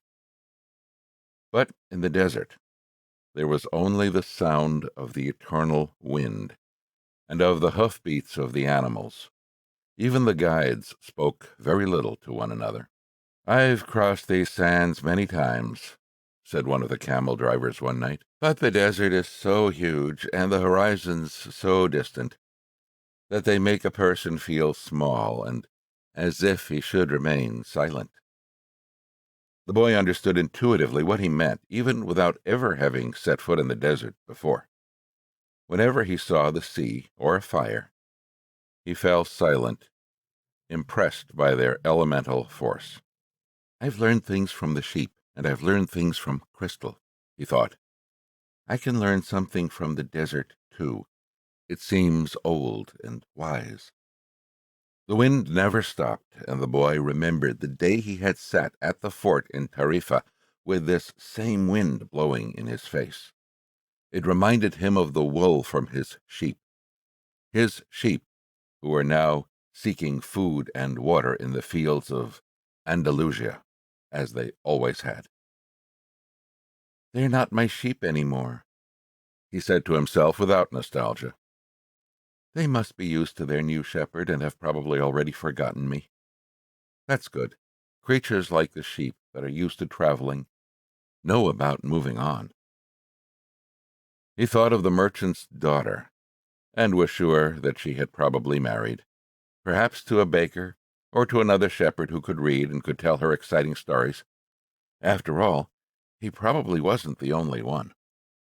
But he was excited at his intuitive understanding of the camel driver's comment. Maybe he was also learning the universal language that deals with the past and the present of all people. Hunches, his mother used to call them. The boy was beginning to understand that intuition is really a sudden immersion of the soul into the universal current of life, where the histories of all people are connected, and we are able to know everything, because it's all written there. "Maktub," the boy said, remembering the crystal merchant. The desert was all sand in some stretches and rocky in others. When the caravan was blocked by a boulder, it had to go around it. If there was a large rocky area, they had to make a major detour. If the sand was too fine for the animals' hooves, they sought a way where the sand was more substantial. In some places, the ground was covered with the salt of dried-up lakes. The animals balked at such places, and the camel drivers were forced to dismount and unburden their charges. The drivers carried the freight themselves over such treacherous footing, and then reloaded the camels. If a guide were to fall ill or die, the camel drivers would draw lots and appoint a new one. But all this happened for one basic reason. No matter how many detours and adjustments it made, the caravan moved toward the same compass point. Once obstacles were overcome, it returned to its course, sighting on a star that indicated the location of the oasis. When the people saw that star shining in the morning sky, they knew they were on the right course toward water, palm trees, shelter, and other people. It was only the Englishman who was unaware of all this. He was, for the most part, immersed in reading his books. The boy, too, had his book, and he had tried to read it during the first few days of the journey. But he found it much more interesting to observe the caravan and listen to the wind. As soon as he had learned to know his camel better, and to establish a relationship with him. He threw the book away. Although the boy had developed a superstition that each time he opened the book he would learn something important, he decided it was an unnecessary burden.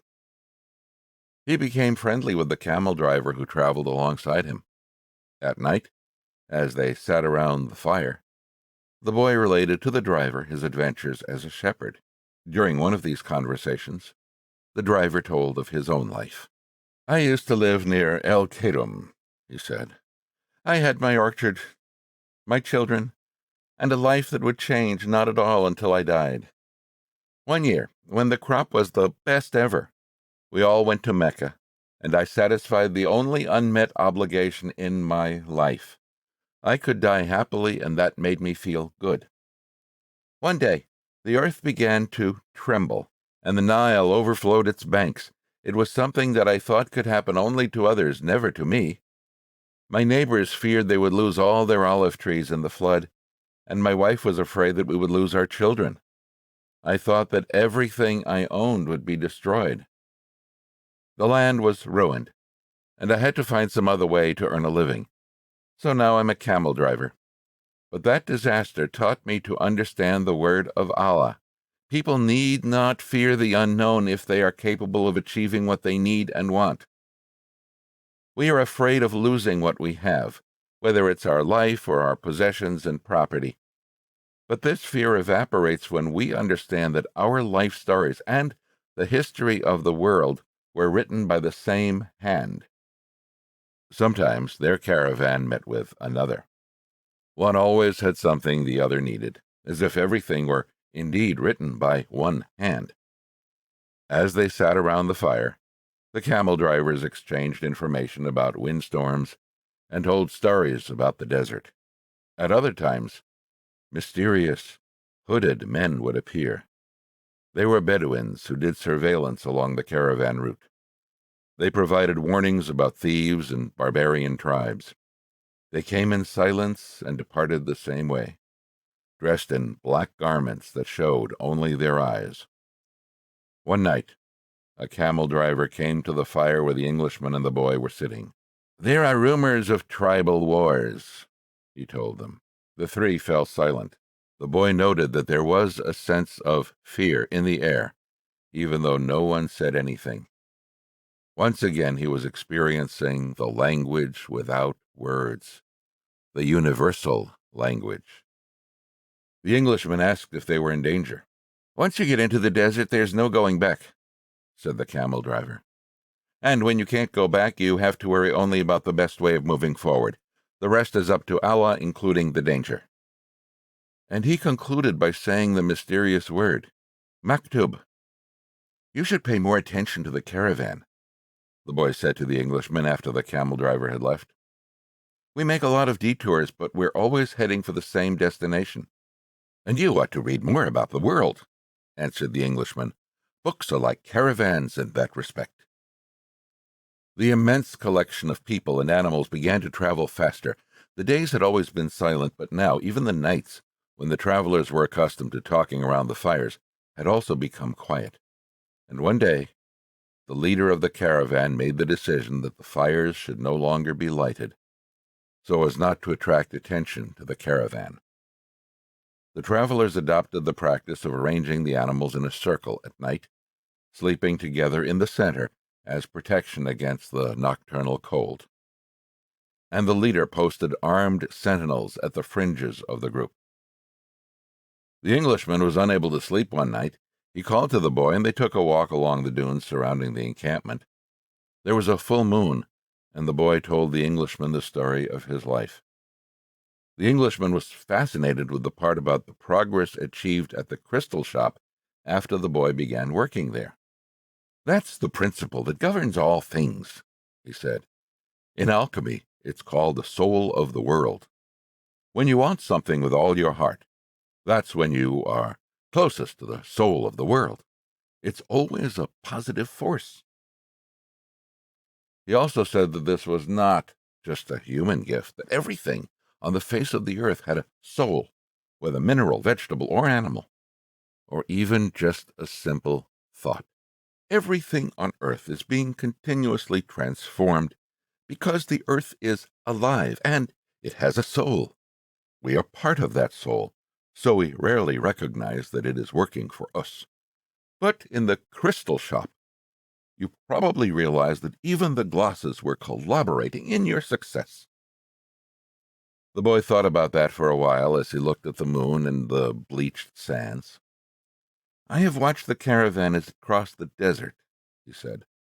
The caravan and the desert speak the same language, and it's for that reason that the desert allows the crossing. It's going to test the caravans every step to see if it's in time, and if it is, we will make it to the oasis. If either of us had joined this caravan based only on personal courage, but without understanding that language, this journey would have been much more difficult. They stood there looking at the moon.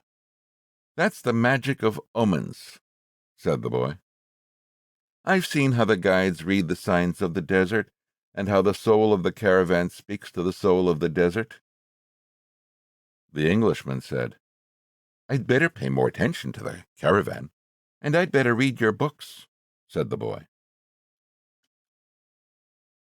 They were strange books. They spoke about Mercury, salt, dragons, and kings, and he didn't understand any of it. But there was one idea that seemed to repeat itself throughout all the books. All things are the manifestation of one thing only. In one of the books he learned that the most important text in the literature of alchemy contained only a few lines, and had been inscribed on the surface of an emerald. It's the Emerald Tablet, said the Englishman, proud that he might teach something to the boy. Well then, why do we need all these books? The boy asked. So that we can understand those few lines, the Englishman answered, without appearing really to believe what he had said. The book that most interested the boy told the stories of the famous alchemists. They were men who had dedicated their entire lives to the purification of metals in their laboratories. They believed that, if a metal were heated for many years, it would free itself of all its individual properties, and what was left would be the soul of the world. This soul of the world allowed them to understand anything on the face of the earth, because it was the language with which all things communicated. They called that discovery the master work. It was part liquid and part solid. Can't you just observe men and omens in order to understand the language? The boy asked. You have a mania for simplifying everything, answered the Englishman, irritated. Alchemy is a serious discipline. Every step has to be followed exactly as it was followed by the masters. The boy learned that the liquid part of the masterwork was called the elixir of life, and that it cured all illnesses. It also kept the alchemist from growing old. And the solid part was called the philosopher's stone. It's not easy to find the philosopher's stone, said the Englishman. The alchemists spent years in their laboratories, observing the fire that purified the metals. They spent so much time close to the fire that gradually they gave up the vanities of the world. They discovered that the purification of the metals had led to a purification of themselves. The boy thought about the crystal merchant. He had said that it was a good thing for the boy to clean the crystal pieces so that he could free himself from negative thoughts. The boy was becoming more and more convinced that alchemy could be learned in one's daily life. Also, said the Englishman, the philosopher's stone has a fascinating property. A small sliver of the stone can transform large quantities of metal into gold. Having heard that, the boy became even more interested in alchemy. He thought that, with some patience, he'd be able to transform everything into gold. He read the lives of the various people who had succeeded in doing so. Helvetius, Elias, Fulcanelli, and Geber. They were fascinating stories. Each of them lived out his destiny to the end. They traveled, spoke with wise men, performed miracles for the incredulous, and owned the philosopher's stone and the elixir of life. But when the boy wanted to learn how to achieve the masterwork, he became completely lost. There were just drawings, coded instructions, and obscure texts.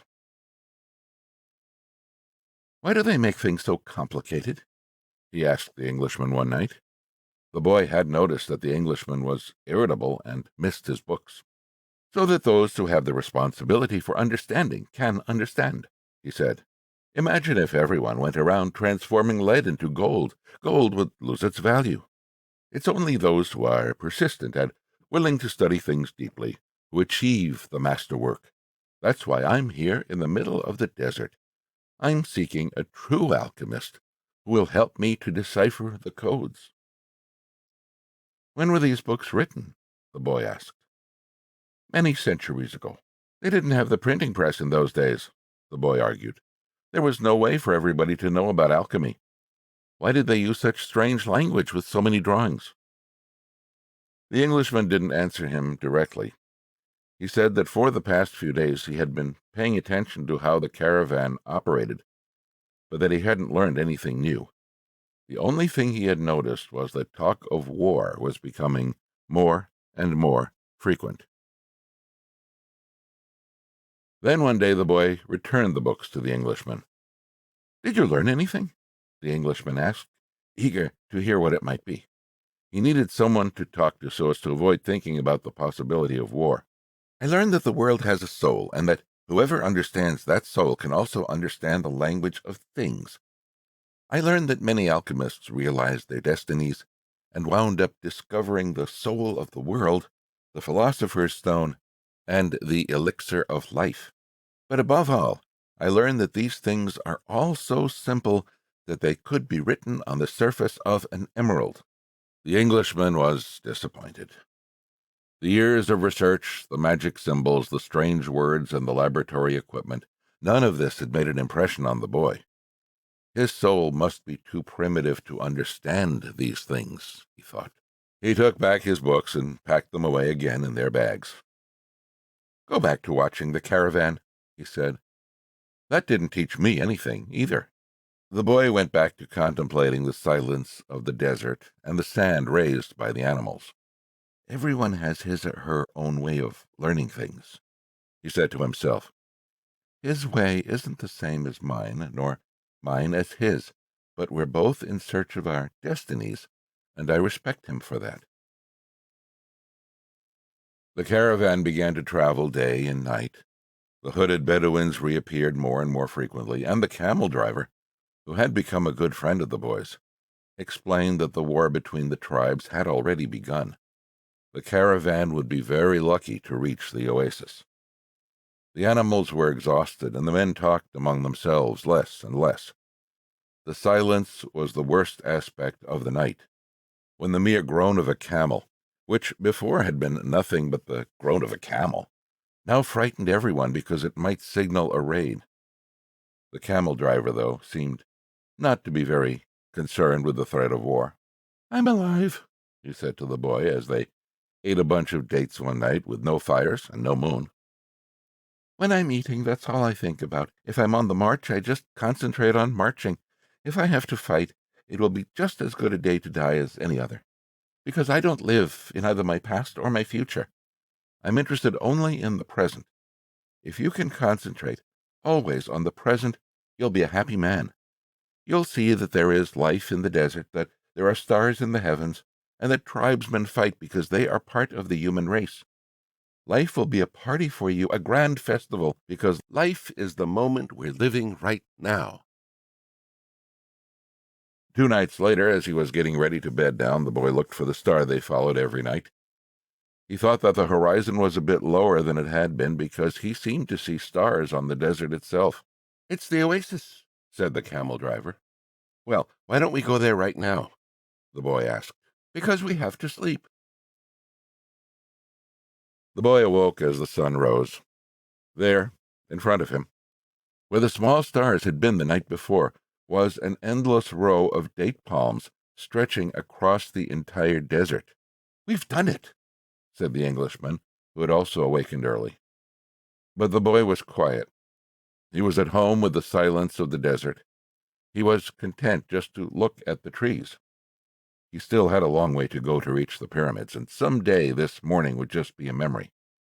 But this was the present moment, the party the camel driver had mentioned, and he wanted to live it as he did the lessons of his past and his dreams of the future.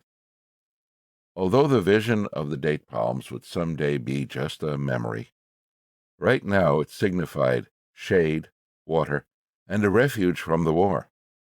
Yesterday, the camel's groan signaled danger, and now a row of date palms could herald a miracle. The world speaks many languages, the boy thought. The times rush past, and so do the caravans, thought the alchemist, as he watched the hundreds of people and animals arriving at the oasis.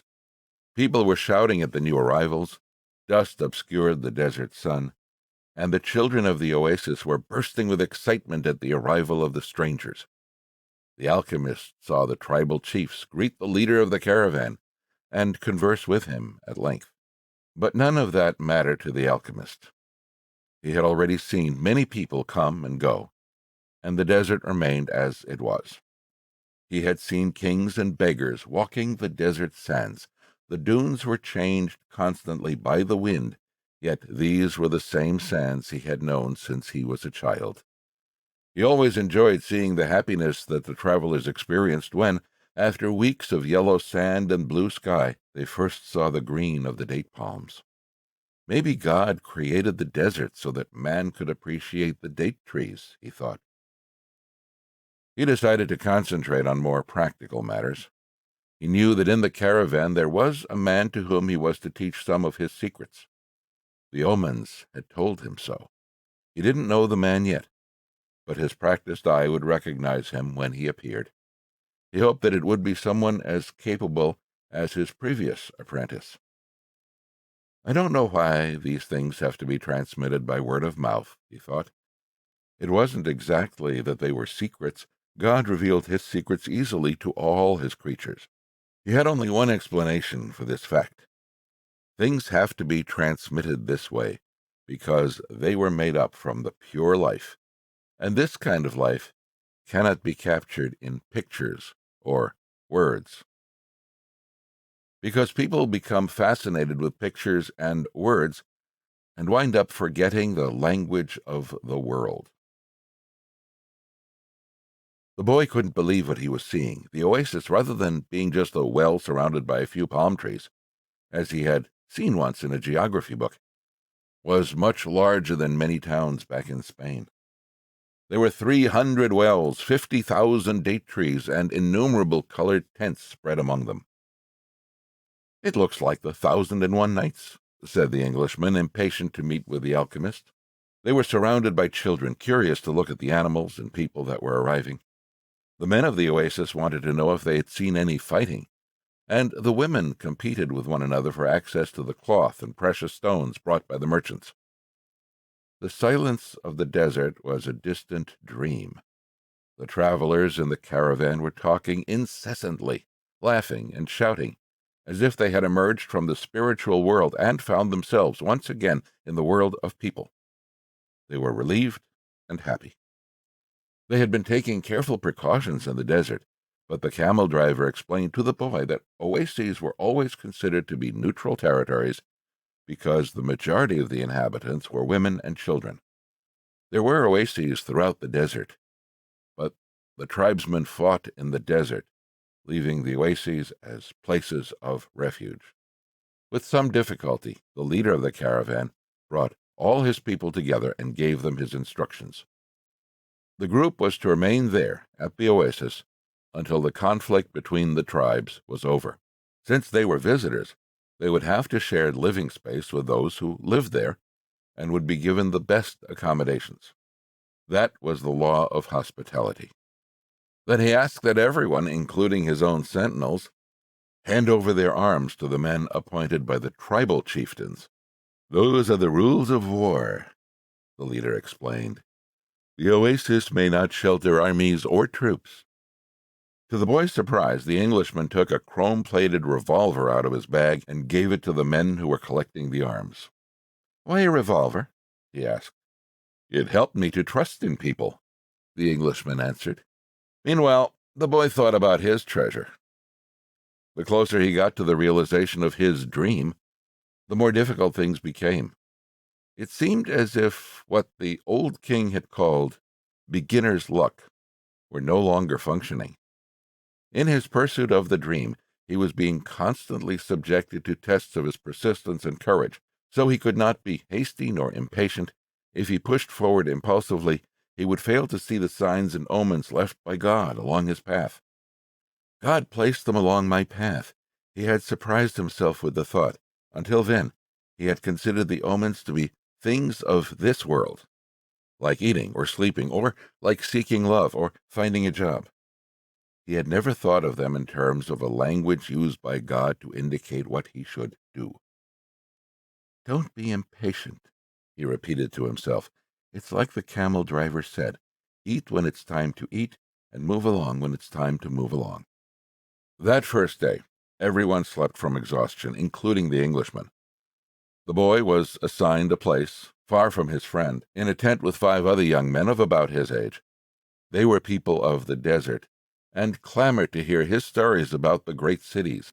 The boy told them about his life as a shepherd, and was about to tell them of his experiences at the crystal shop when the Englishman came into the tent.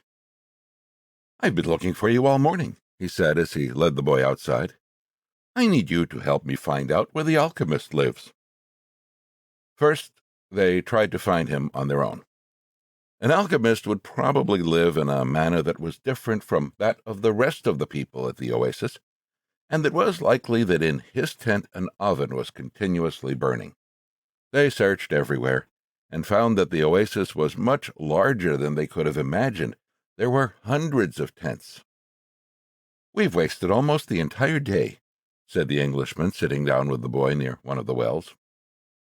"Maybe we'd better ask someone," the boy suggested.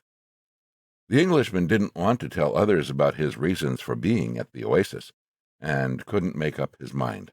But finally, he agreed that the boy, who spoke better Arabic than he, should do so.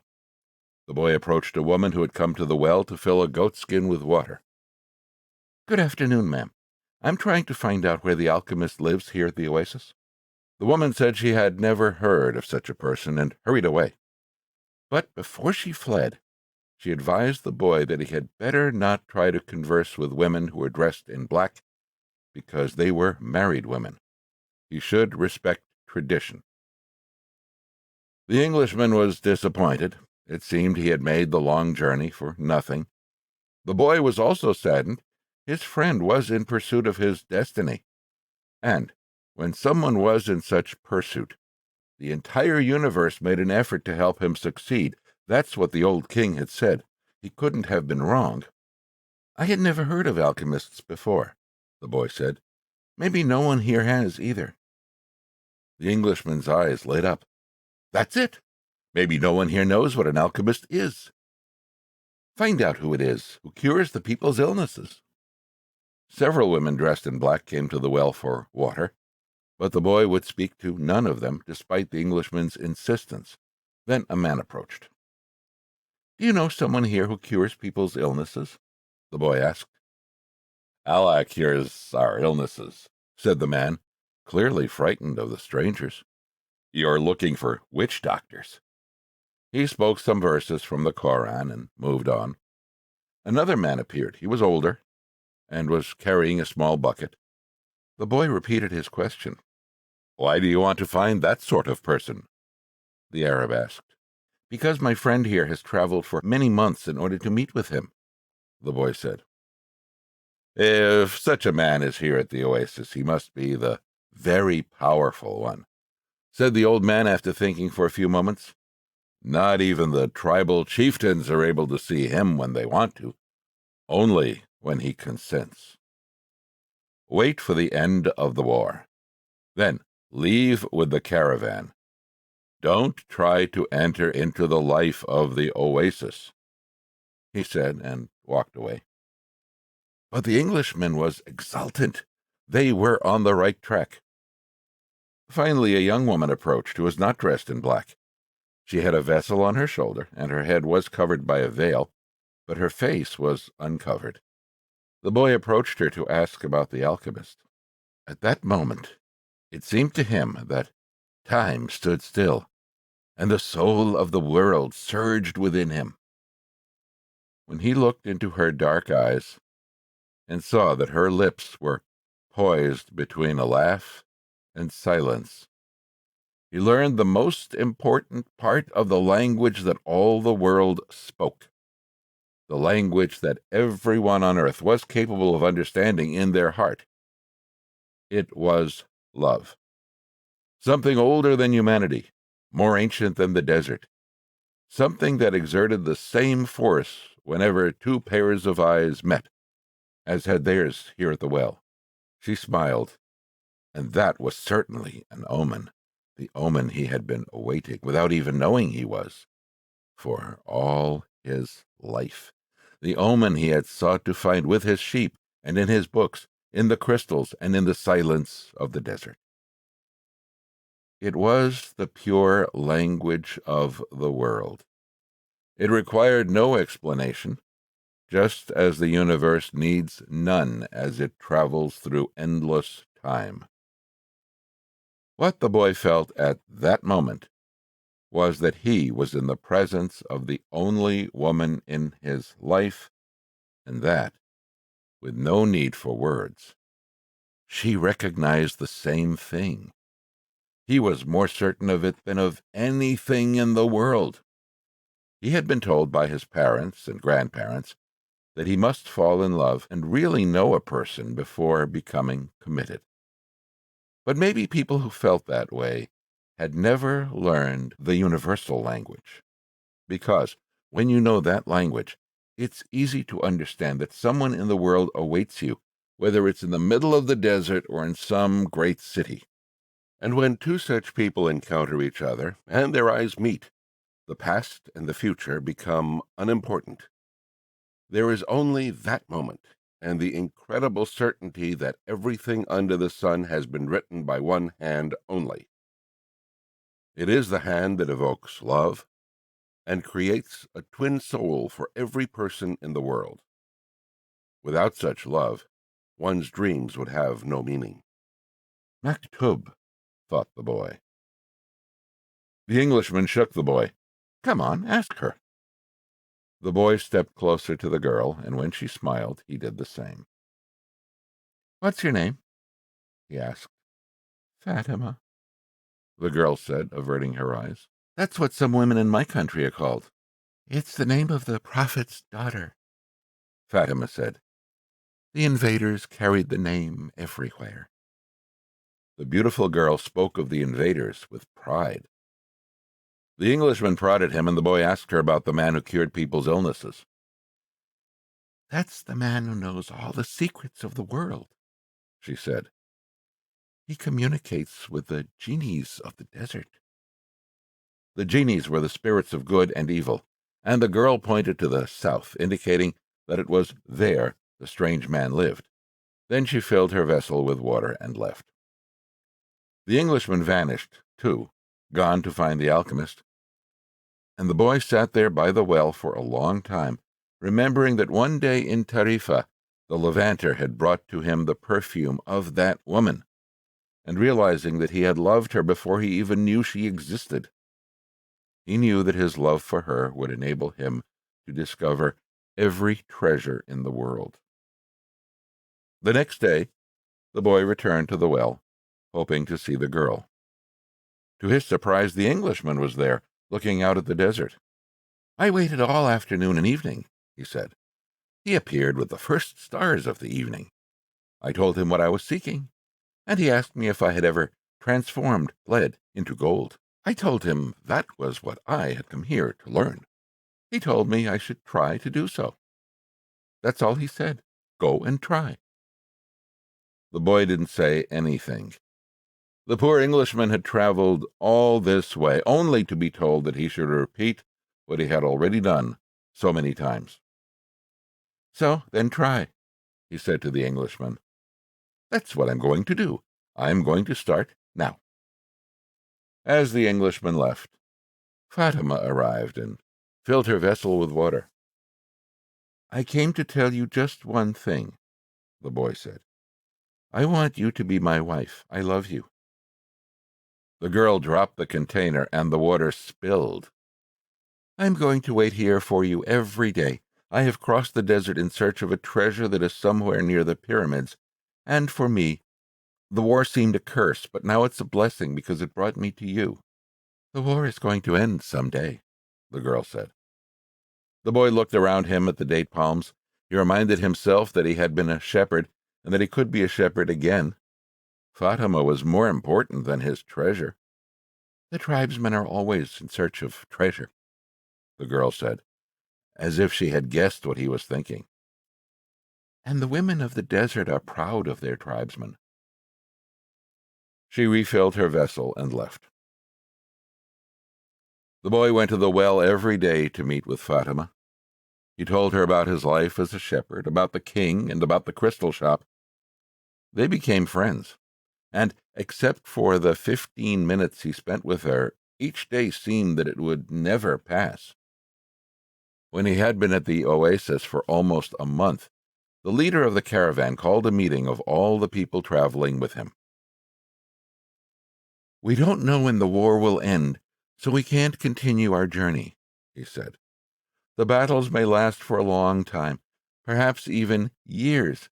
There are powerful forces on both sides, and the war is important to both armies. It's not a battle of good against evil. It's a war between forces that are fighting for the balance of power. And when that type of battle begins, it lasts longer than others, because Allah is on both sides." The people went back to where they were living, and the boy went to meet with Fatima that afternoon. He told her about the morning's meeting. "The day after we met," Fatima said, "you told me that you loved me. Then you taught me something of the universal language and the soul of the world. Because of that, I have become a part of you." The boy listened to the sound of her voice and thought it to be more beautiful than the sound of the wind in the date palms. "I have been waiting for you here at this oasis for a long time. I have forgotten about my past, about my traditions, and the way in which men of the desert expect women to behave. Ever since I was a child, I have dreamed that the desert would bring me a wonderful present. Now, my present has arrived, and it's you." The boy wanted to take her hand, but Fatima's hands held to the handles of her jug. "You have told me about your dreams, about the old king and your treasure, and you've told me about omens. So now I fear nothing, because it was those omens that brought you to me, and I am a part of your dream, a part of your destiny, as you call it. That's why I want you to continue toward your goal. If you have to wait until the war is over, then wait. But if you have to go before then, go on in pursuit of your dream. The dunes are changed by the wind, but the desert never changes. That's the way it will be with our love for each other. Maktub," she said, "if I am really a part of your dream, you'll come back one day." The boy was sad as he left her that day. He thought of all the married shepherds he had known. They had a difficult time convincing their wives that they had to go off into distant fields. Love required them to stay with the people they loved. He told Fatima that at their next meeting. "The desert takes our men from us, and they don't always return," she said. "We know that, and we are used to it.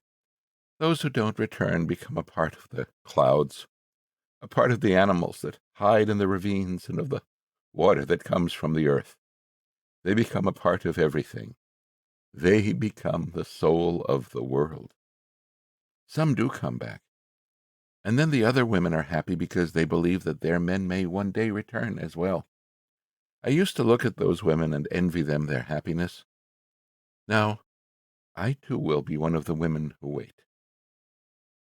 I'm a desert woman, and I'm proud of that. I want my husband to wander as free as the wind that shapes the dunes. And if I have to, I will accept the fact that he has become a part of the clouds, and the animals, and the water of the desert." The boy went to look for the Englishman. He wanted to tell him about Fatima. He was surprised when he saw that the Englishman had built himself a furnace outside his tent. It was a strange furnace, fueled by firewood, with a transparent flask heating on top. As the Englishman stared out at the desert, his eyes seemed brighter than they had when he was reading his books. "This is the first phase of the job," he said. "I have to separate out the sulfur. To do that successfully, I must have no fear of failure. It was my fear of failure that first kept me from attempting the masterwork.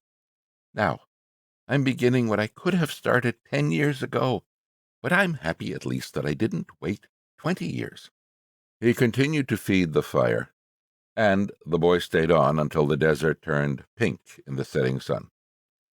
He felt the urge to go out into the desert to see if its silence held the answers to his questions. He wandered for a while, keeping the date palms of the oasis within sight. He listened to the wind and felt the stones beneath his feet. Here and there he found a shell, and realized that the desert in remote times had been a sea. He sat on a stone and allowed himself to become hypnotized by the horizon. He tried to deal with the concept of love as distinct from possession, and couldn't separate them. But Fatima was a woman of the desert, and if anything could help him to understand, it was the desert. As he sat there thinking, he sensed movement above him. Looking up, he saw a pair of hawks flying high in the sky. He watched the hawks as they drifted on the wind. Although their flight appeared to have no pattern, it made a certain kind of sense to the boy. It was just that he couldn't grasp what it meant. He followed the movement of the birds, trying to read something into it. Maybe these desert birds could explain to him the meaning of love without ownership. He felt sleepy. In his heart, he wanted to remain awake, but he also wanted to sleep. "I am learning the language of the world, and everything in the world is beginning to make sense to me, even the flight of the hawks," he said to himself. And in that mood, he was grateful to be in love. When you are in love, things make even more sense, he thought. Suddenly, one of the hawks made a flashing dive through the sky, attacking the other. As it did so, a sudden, fleeting image came to the boy. An army, with its swords at the ready, riding into the oasis. The vision vanished immediately, but it had shaken him. He had heard people speak of mirages and had already seen some himself. They were desires that, because of their intensity, materialized over the sands of the desert. But he certainly didn't desire that an army invade the oasis. He wanted to forget about the vision and return to his meditation. He tried again to concentrate on the pink shades of the desert and its stones, but there was something there in his heart that wouldn't allow him to do so. "Always heed the omens," the old king had said. The boy recalled what he had seen in the vision and sensed that it was actually going to occur. He rose and made his way back toward the palm trees. Once again, he perceived the many languages in the things about him. This time, the desert was safe, and it was the oasis that had become dangerous. The camel driver was seated at the base of a palm tree observing the sunset. He saw the boy appear from the other side of the dunes. "An army is coming," the boy said. "I had a vision." "The desert fills men's hearts with visions," the camel driver answered. But the boy told him about the hawks, that he had been watching their flight and had suddenly felt himself to have plunged to the soul of the world. The camel driver understood what the boy was saying. He knew that any given thing on the face of the earth could reveal the history of all things. One could open a book to any page, or look at a person's hand. One could turn a card or watch the flight of the birds. Whatever the thing observed, one could find a connection with his experience of the moment. Actually, it wasn't that those things in themselves revealed anything at all. It was just that people, looking at what was occurring around them, could find a means of penetration to the soul of the world. The desert was full of men who earned their living based on the ease with which they could penetrate to the soul of the world. They were known as seers, and they were held in fear by women and the elderly. Tribesmen were also wary of consulting them, because it would be impossible to be effective in battle if one knew that he was fated to die. The tribesmen preferred the taste of battle and the thrill of not knowing what the outcome would be. The future was already written by Allah, and what he had written was always for the good of man. So the tribesmen lived only for the present, because the present was full of surprises, and they had to be aware of many things. Where was the enemy's sword? Where was his horse? What kind of blow should one deliver next in order to remain alive? The camel driver was not a fighter, and he had consulted with seers. Many of them had been right about what they said, while some had been wrong. Then, one day, the oldest seer he had ever sought out, and the one most to be feared, had asked why the camel driver was so interested in the future. "Well, so I can do things," he had responded, "and so I can change those things that I don't want to happen." "But then they wouldn't be a part of your future," the seer had said. "Well, maybe I just want to know the future so I can prepare myself for what's coming." "If good things are coming, they will be a pleasant surprise," said the seer. "If bad things are, and you know in advance, you will suffer greatly before they even occur." "I want to know about the future because I'm a man," the camel driver had said to the seer, "and men always live their lives based on the future." The seer was a specialist in the casting of twigs. He threw them on the ground and made interpretations based on how they fell. That day, he didn't make a cast. He wrapped the twigs in a piece of cloth and put them back in his bag. "I make my living forecasting the future for people," he said. "I know the science of the twigs, and I know how to use them to penetrate to the place where all is written. There I can read the past, discover what has already been forgotten, and understand the omens that are here in the present. When people consult me, it's not that I'm reading the future. I am guessing at the future. The future belongs to God, and it is only He who reveals it under extraordinary circumstances. How do I guess at the future? Based on the omens of the present. The secret is here in the present. If you pay attention to the present, you can improve upon it.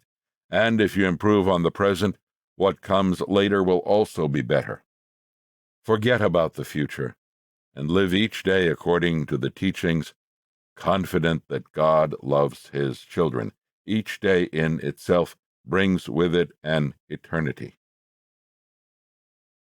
The camel driver had asked what the circumstances were under which God would allow him to see the future.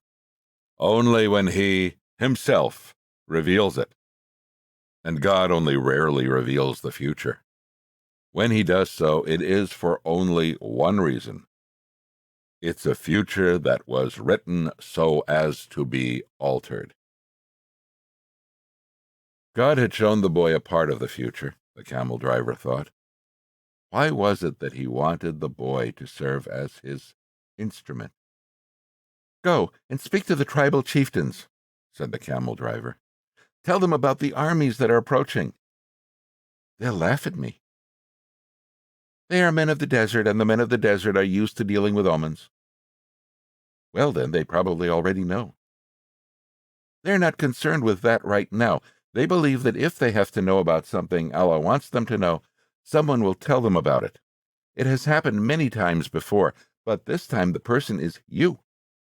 The boy thought of Fatima, and then he decided he would go to see the chiefs of the tribes.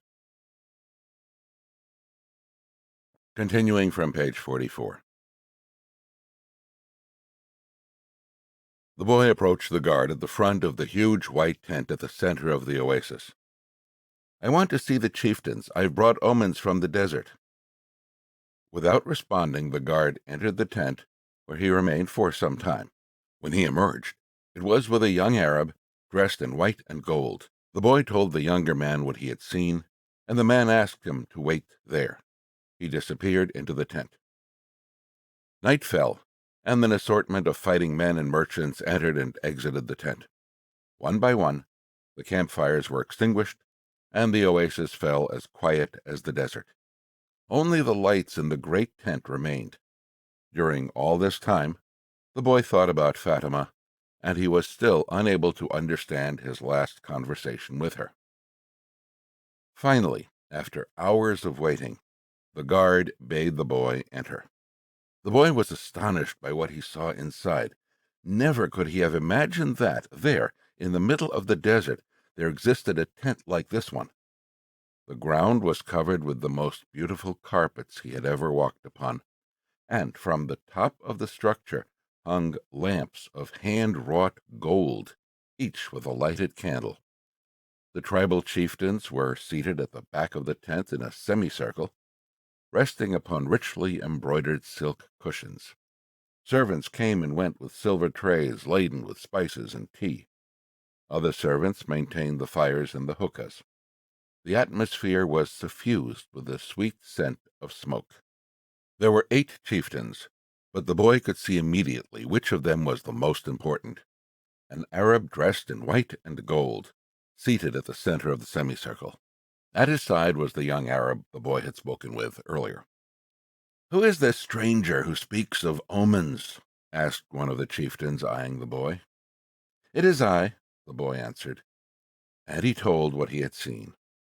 "Why would the desert reveal such things to a stranger, when it knows that we have been here for generations?" said another of the chieftains. "Because my eyes are not yet accustomed to the desert," the boy said. "I can see things that eyes habituated to the desert might not see." "And also because I know about the soul of the world," he thought to himself. "The oasis is neutral ground. No one attacks an oasis," said a third chieftain. "I can only tell you what I saw. If you don't want to believe me, you don't have to do anything about it." The men fell into an animated discussion. They spoke in an Arabic dialect that the boy didn't understand, but when he made to leave, the guard told him to stay.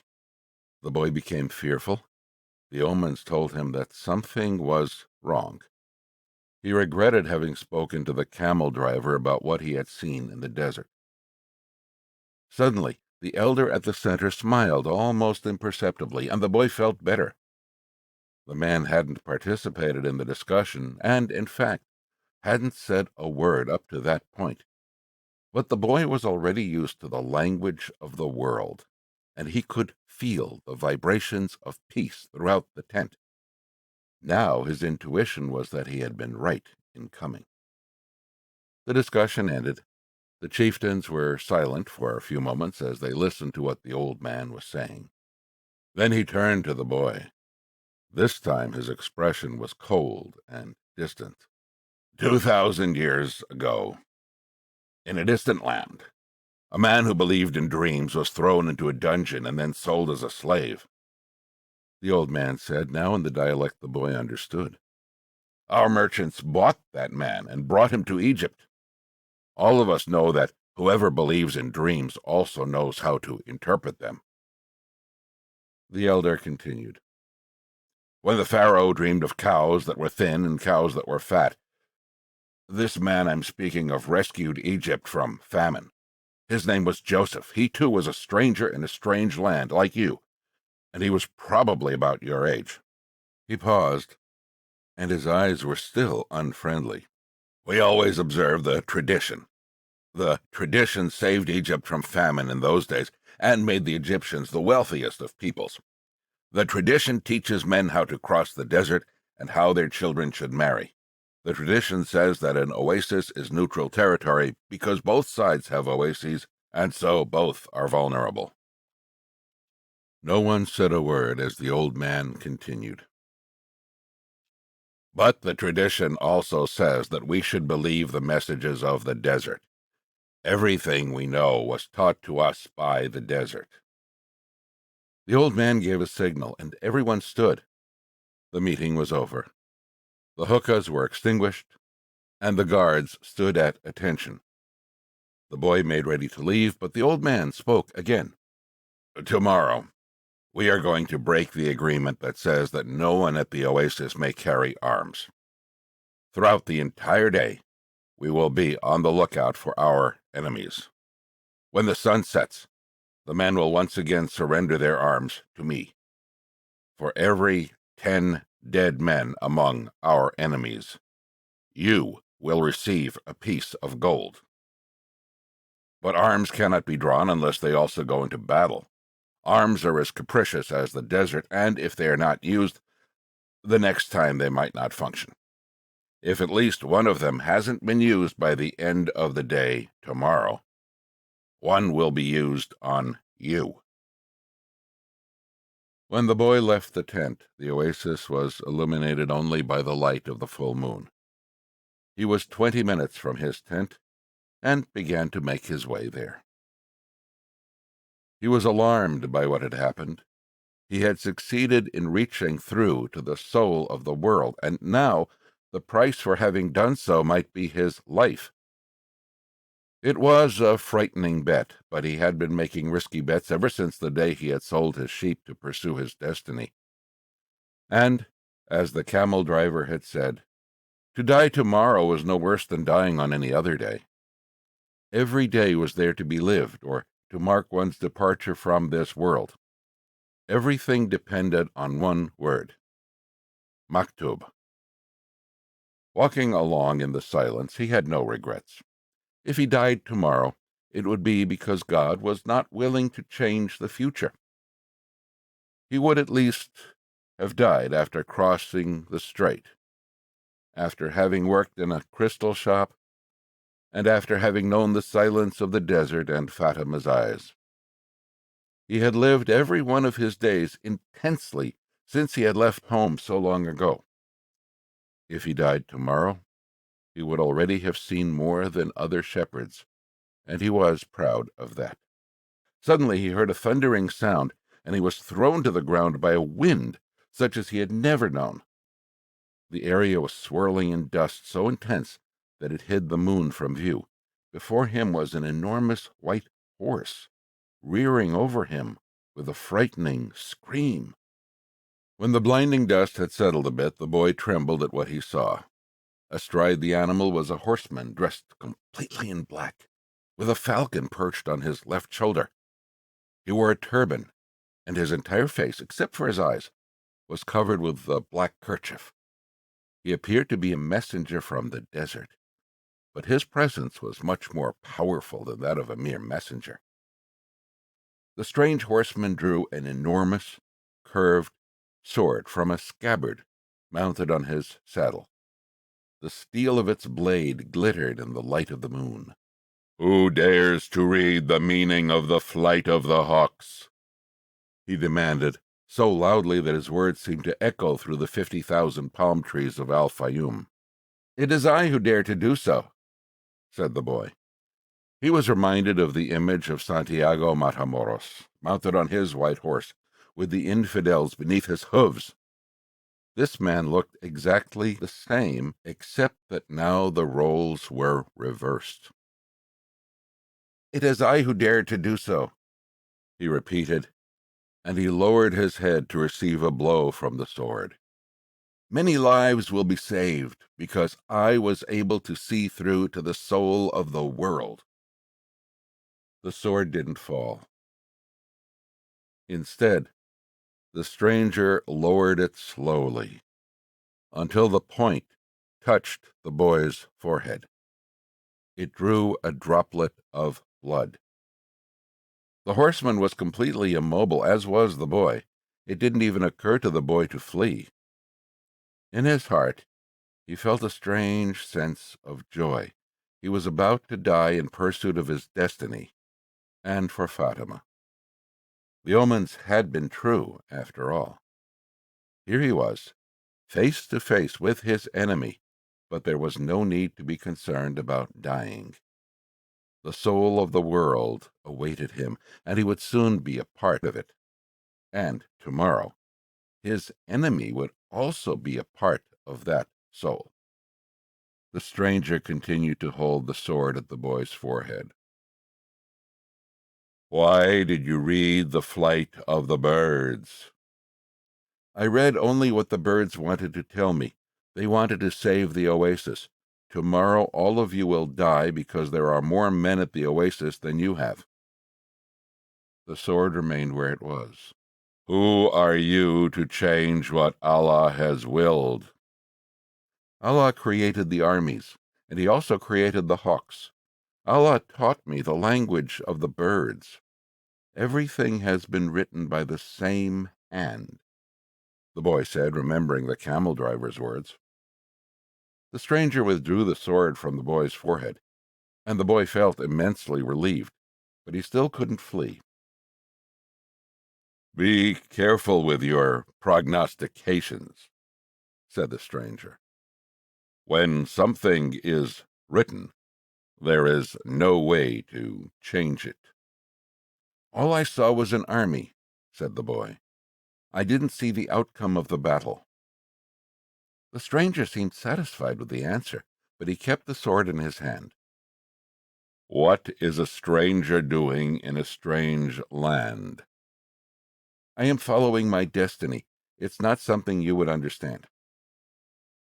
The stranger placed his sword in its scabbard, and the boy relaxed. "I had to test your courage," the stranger said.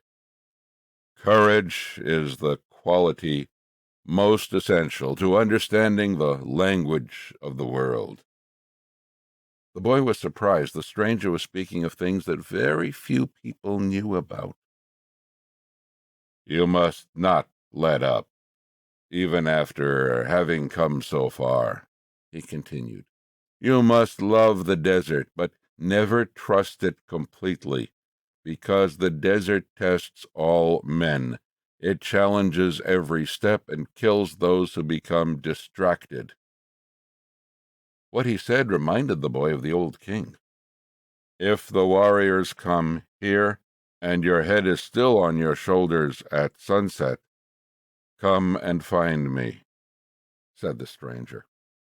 The same hand that had brandished the sword now held a whip. The horse reared again, raising a cloud of dust. "Where do you live?" shouted the boy as the horseman rode away. The hand with the whip pointed to the south. The boy had met the alchemist. Next morning, there were 2,000 armed men scattered throughout the palm trees at Al-Fayoum. Before the sun had reached its high point, 500 tribesmen appeared on the horizon. The mounted troops entered the oasis from the north. It appeared to be a peaceful expedition, but they all carried arms hidden in their robes. When they reached the white tent at the center of Al-Fayoum, they withdrew their scimitars and rifles, and they attacked an empty tent. The men of the oasis surrounded the horsemen from the desert, and within half an hour all but one of the intruders were dead. The children had been kept at the other side of a grove of palm trees, and saw nothing of what had happened. The women had remained in their tents, praying for the safekeeping of their husbands, and saw nothing of the battle either. Were it not for the bodies there on the ground, it would have appeared to be a normal day at the oasis. The only tribesman spared was the commander of the battalion. That afternoon, he was brought before the tribal chieftains, who asked him why he had violated the tradition.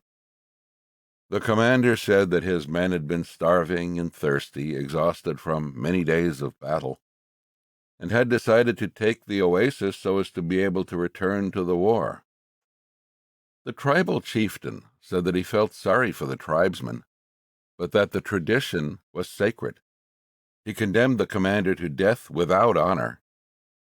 Rather than being killed by a blade or a bullet, he was hanged from a dead palm tree, where his body twisted in the desert wind. The tribal chieftain called for the boy and presented him with 50 pieces of gold. He repeated his story about Joseph of Egypt and asked the boy to become the counselor of the oasis.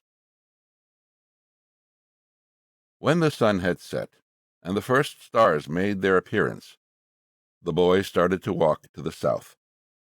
He eventually sighted a single tent, and a group of Arabs passing by told the boy that it was a place inhabited by genies.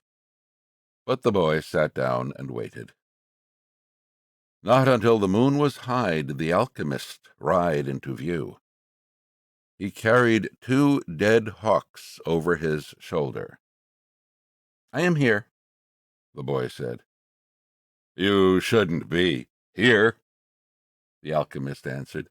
"Or is it your destiny that brings you here?"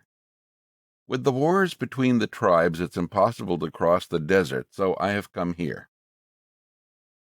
The alchemist dismounted from his horse and signaled that the boy should enter the tent with him. It was a tent like many at the oasis. The boy looked around for the ovens and other apparatus used in alchemy, but saw none. There were only some books in a pile, a small cooking stove, and the carpets, covered with mysterious designs. "Sit down. We'll have something to drink and eat these hawks," said the alchemist. The boy suspected that they were the same hawks he had seen on the day before, but he said nothing. The alchemist lighted the fire, and soon a delicious aroma filled the tent. It was better than the scent of the hookahs. "Why did you want to see me?" the boy asked. "Because of the omens," the alchemist answered.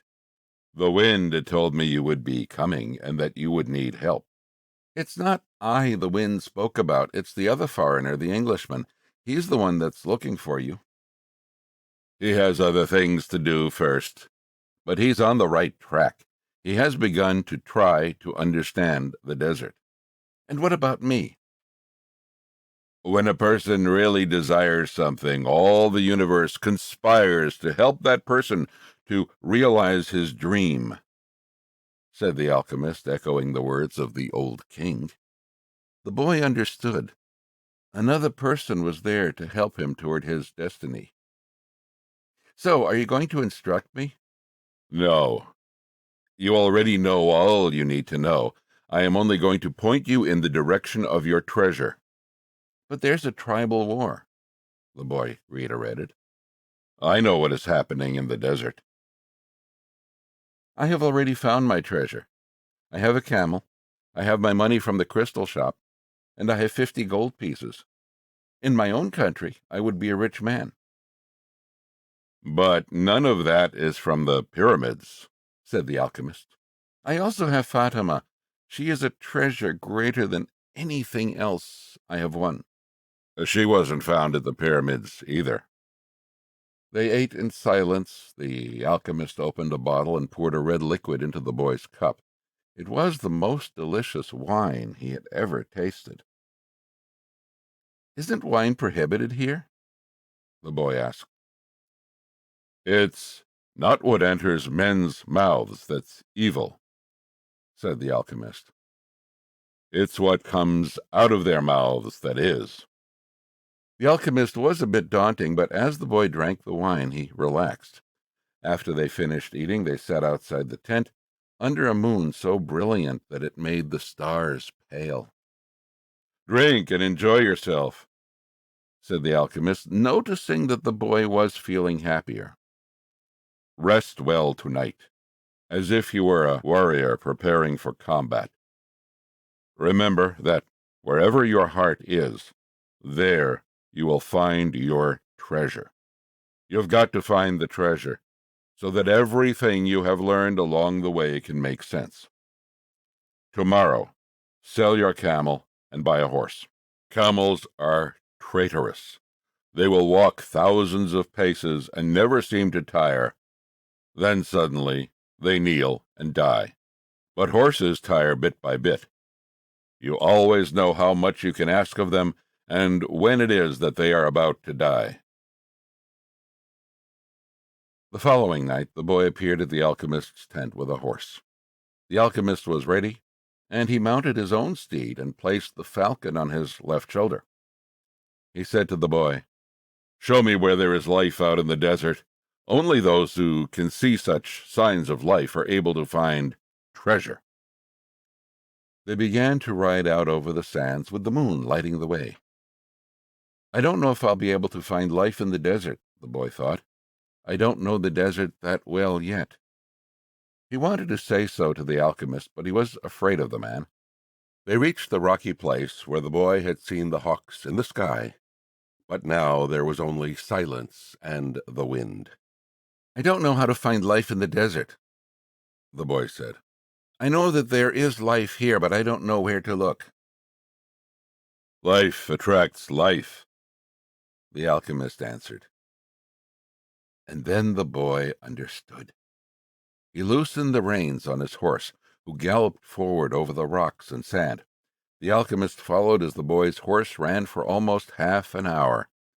They could no longer see the palms of the oasis, only the gigantic moon above them and its silver reflections from the stones of the desert. Suddenly, for no apparent reason, the boy's horse began to slow. "There's life here," the boy said to the alchemist. "I don't know the language of the desert, but my horse knows the language of life." They dismounted, and the alchemist said nothing. Advancing slowly, they searched among the stones. The alchemist stopped abruptly and bent to the ground. There was a hole there among the stones. The alchemist put his hand into the hole, and then his entire arm up to his shoulder. Something was moving there in the alchemist's eyes. The boy could see only his eyes, squinted with his effort. His arm seemed to be battling with whatever was in the hole. Then, with a motion that startled the boy, he withdrew his arm and leaped to his feet. In his hand, he grasped a snake by the tail. The boy leaped as well, but away from the alchemist. The snake fought frantically, making hissing sounds that shattered the silence of the desert.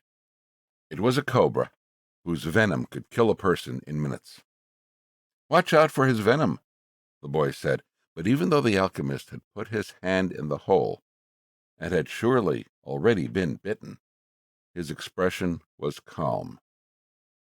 "The alchemist is 200 years old," the Englishman had told him. "He must know how to deal with the snakes of the desert."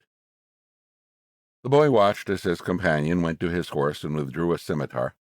With its blade he drew a circle in the sand, and then he placed the snake within it. The serpent relaxed immediately. "Not to worry," said the alchemist. "He won't leave the circle. You found life in the desert, the omen that I needed." "Why was that so important?" "Because the pyramids are surrounded by the desert." The boy didn't want to talk about the pyramids.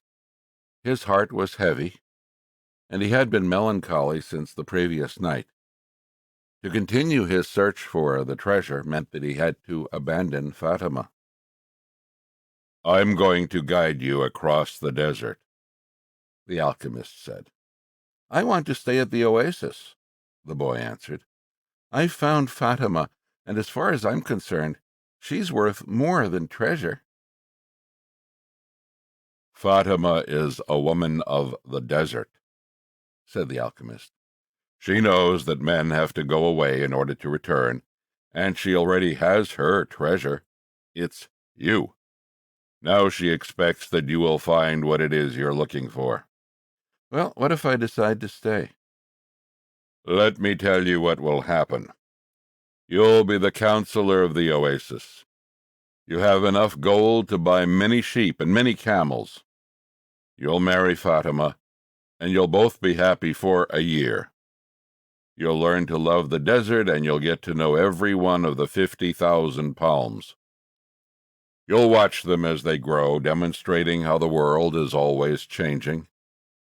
And you'll get better and better at understanding omens, because the desert is the best teacher there is. Sometime during the second year, you'll remember about the treasure. The omens will begin insistently to speak of it, and you'll try to ignore them. You'll use your knowledge for the welfare of the oasis and its inhabitants.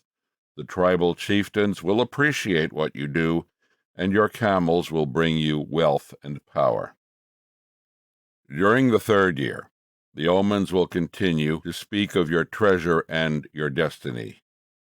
You'll walk around night after night at the oasis, and Fatima will be unhappy because she'll feel it was she who interrupted your quest. But you will love her, and she'll return your love. You'll remember that she never asked you to stay, because a woman of the desert knows that she must await her man. So you won't blame her, but many times you'll walk the sands of the desert, thinking that maybe you could have left, that you could have trusted more in your love for Fatima, because what kept you at the oasis was your own fear that you might never come back. At that point, the omens will tell you that your treasure is buried forever.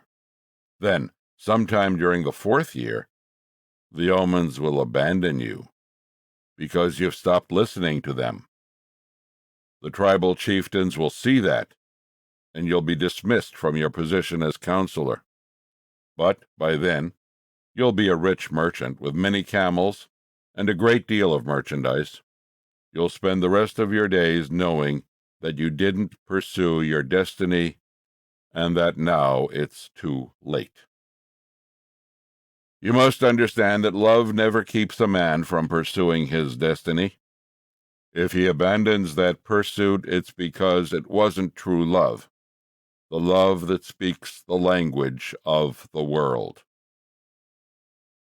The alchemist erased the circle in the sand, and the snake slithered away among the rocks. The boy remembered the crystal merchant who had always wanted to go to Mecca, and the Englishman in search of the alchemist. He thought of the woman who had trusted in the desert, and he looked out over the desert that had brought him to the woman he loved. They mounted their horses, and this time it was the boy who followed the alchemist back to the oasis.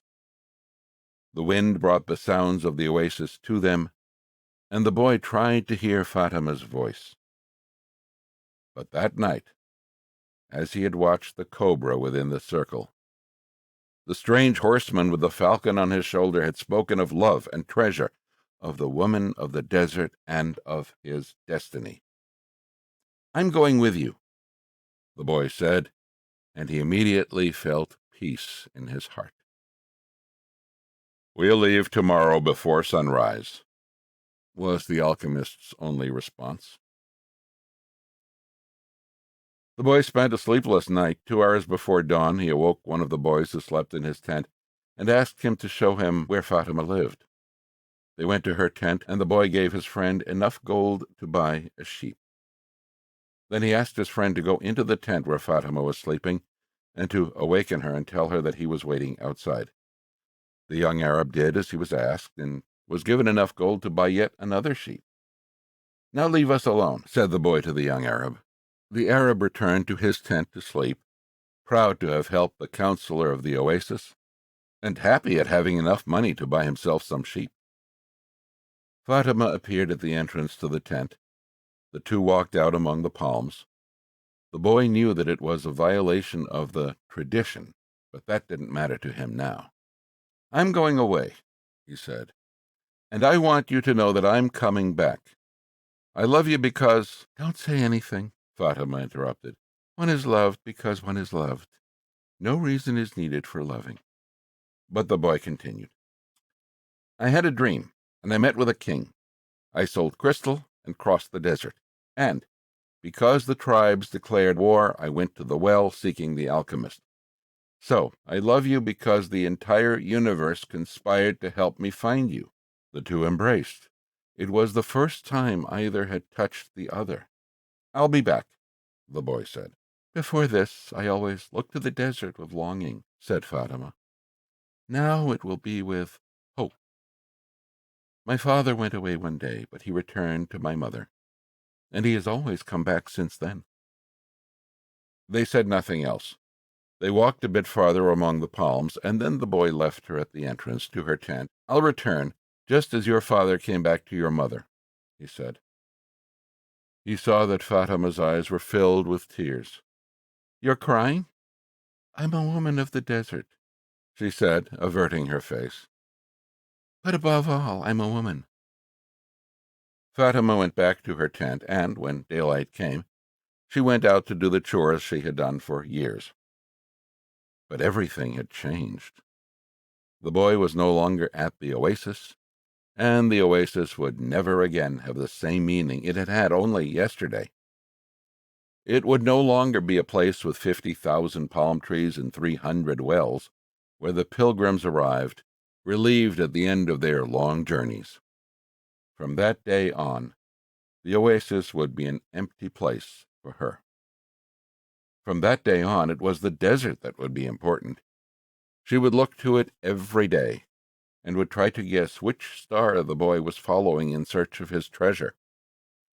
She would have to send her kisses on the wind, hoping that the wind would touch the boy's face and would tell him that she was alive, that she was waiting for him, a woman awaiting a courageous man in search of his treasure.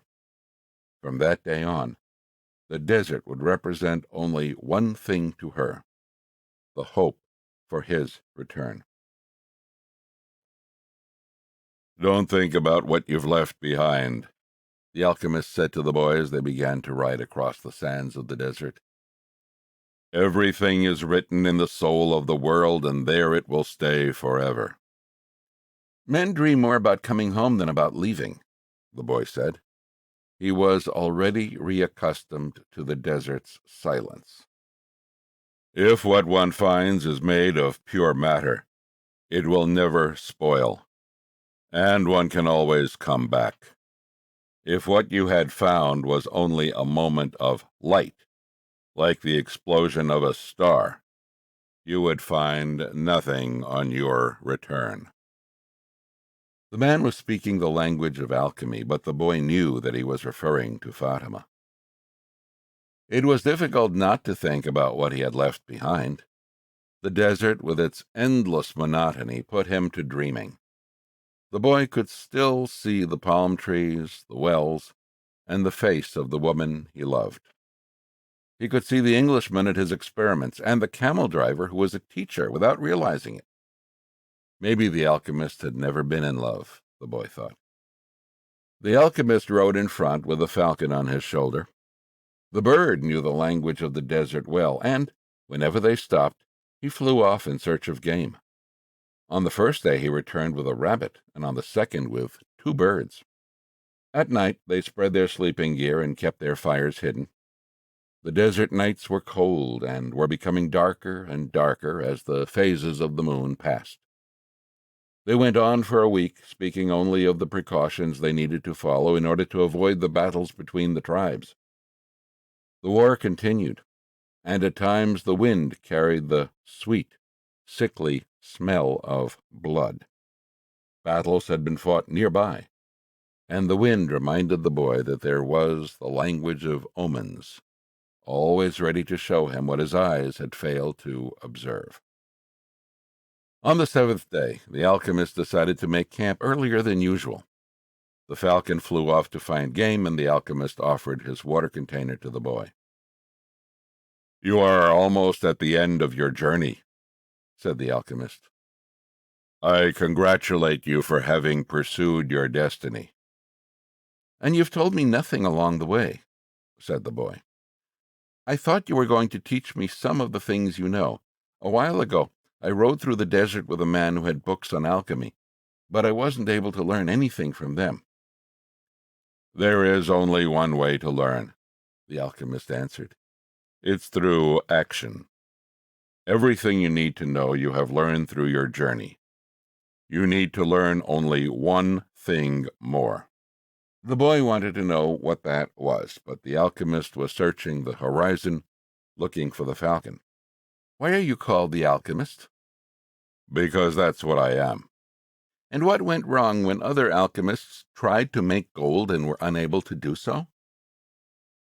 They were looking only for gold, his companion answered.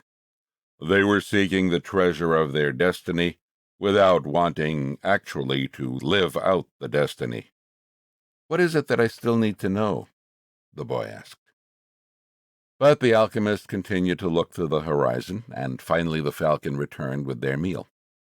They dug a hole and lit their fire in it, so that the light of the flames would not be seen. "I'm an alchemist simply because I'm an alchemist," he said as he prepared the meal. "I learned the science from my grandfather, who learned from his father, and so on, back to the creation of the world. In those times, the master work could be written simply on an emerald. But men began to reject simple things and to write tracts, interpretations, and philosophical studies. They also began to feel that they knew a better way than others had. Yet the emerald tablet is still alive today." "What was written on the emerald tablet?" the boy wanted to know. The alchemist began to draw in the sand and completed his drawing in less than 5 minutes. As he drew, the boy thought of the old king and the plaza where they had met that day. It seemed as if it had taken place years and years ago. "This is what was written on the emerald tablet," said the alchemist when he had finished. The boy tried to read what was written in the sand. "It's a code," said the boy, a bit disappointed. "It looks like what I saw in the Englishman's books." "No," the alchemist answered. "It's like the flight of those two hawks. It can't be understood by reason alone. The emerald tablet is a direct passage to the soul of the world. The wise men understood that this natural world is only an image and a copy of paradise. The existence of this world is simply a guarantee that there exists a world that is perfect. God created the world so that, through its visible objects, men could understand his spiritual teachings and the marvels of his wisdom. That's what I mean by action." "Should I understand the emerald tablet?" the boy asked.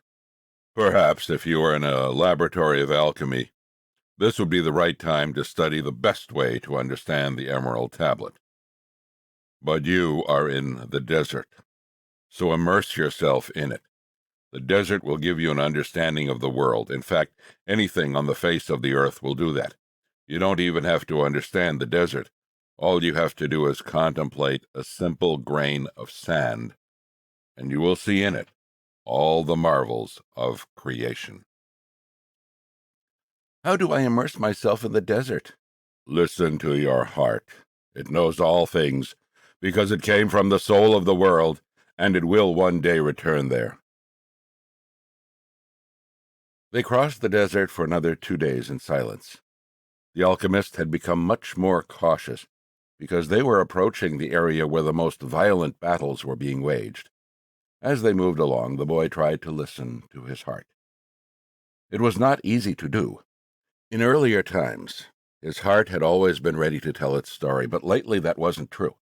There had been times when his heart spent hours telling of its sadness, and at other times it became so emotional over the desert sunrise that the boy had to hide his tears.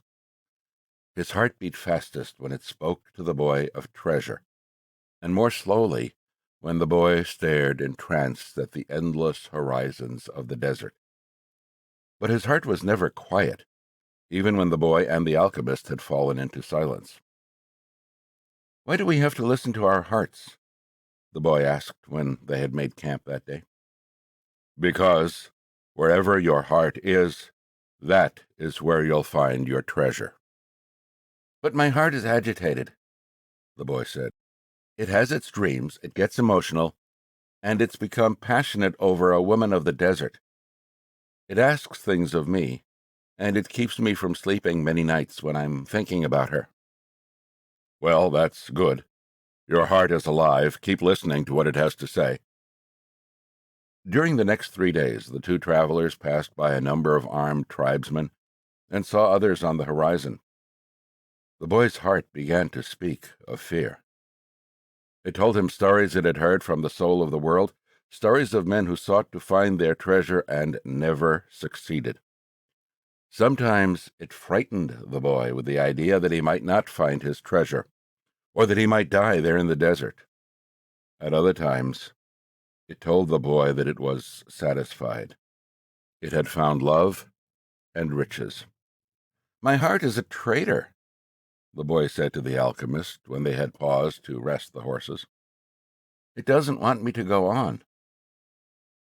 "That makes sense," the alchemist answered. "Naturally, it's afraid that, in pursuing your dream, you might lose everything you've won." "Well, then, why should I listen to my heart?" "Because you will never again be able to keep it quiet, even if you pretend not to have heard what it tells you. It will always be there inside you, repeating to you what you're thinking about life and about the world." "You mean I should listen even if it's treasonous?" "Treason is a blow that comes unexpectedly.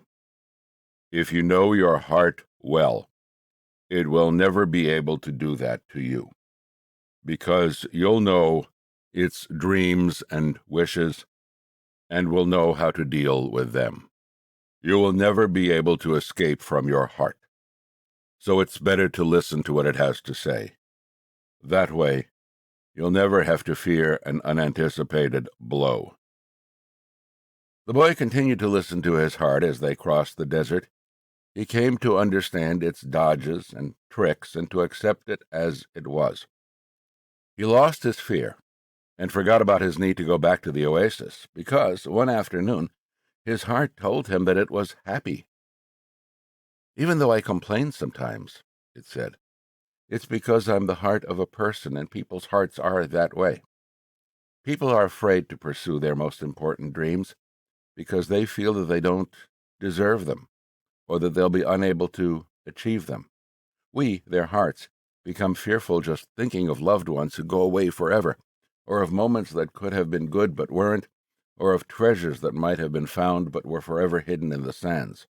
Because, when these things happen, we suffer terribly." "My heart is afraid that it will have to suffer," the boy told the alchemist one night as they looked up at the moonless sky.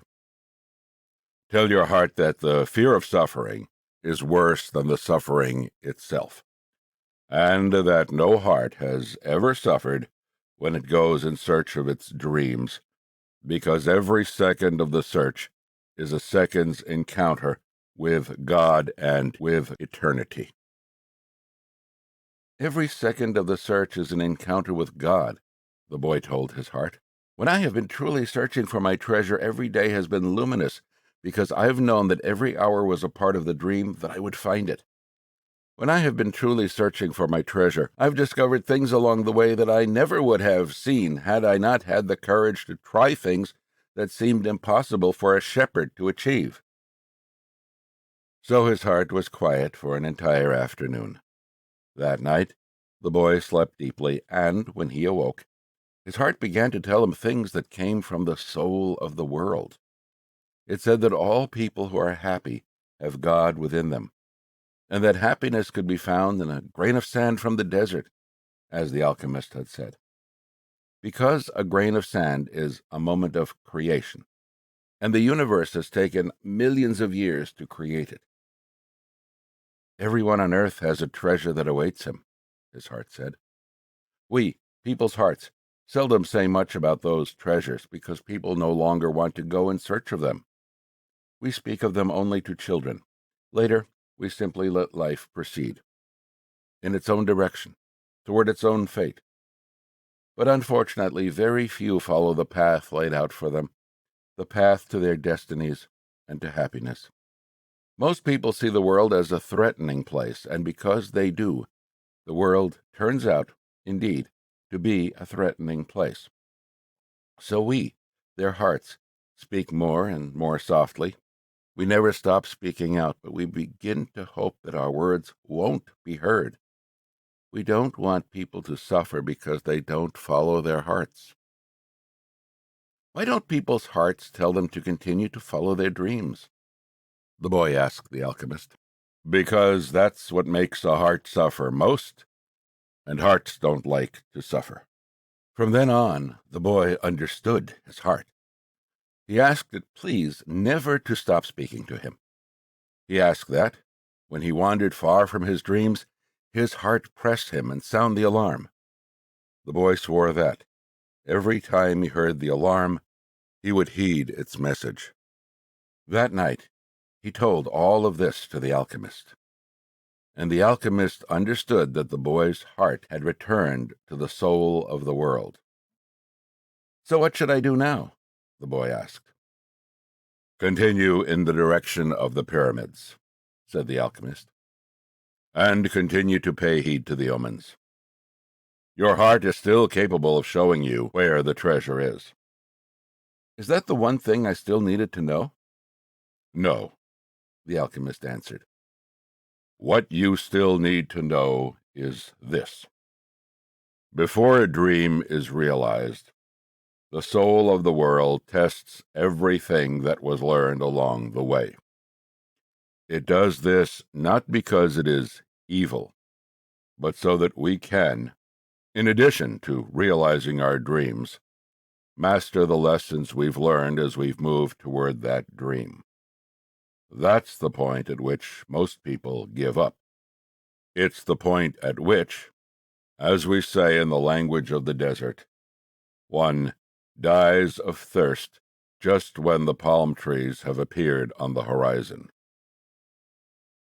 Every search begins with beginner's luck, and every search ends with the victors being severely tested." The boy remembered an old proverb from his country.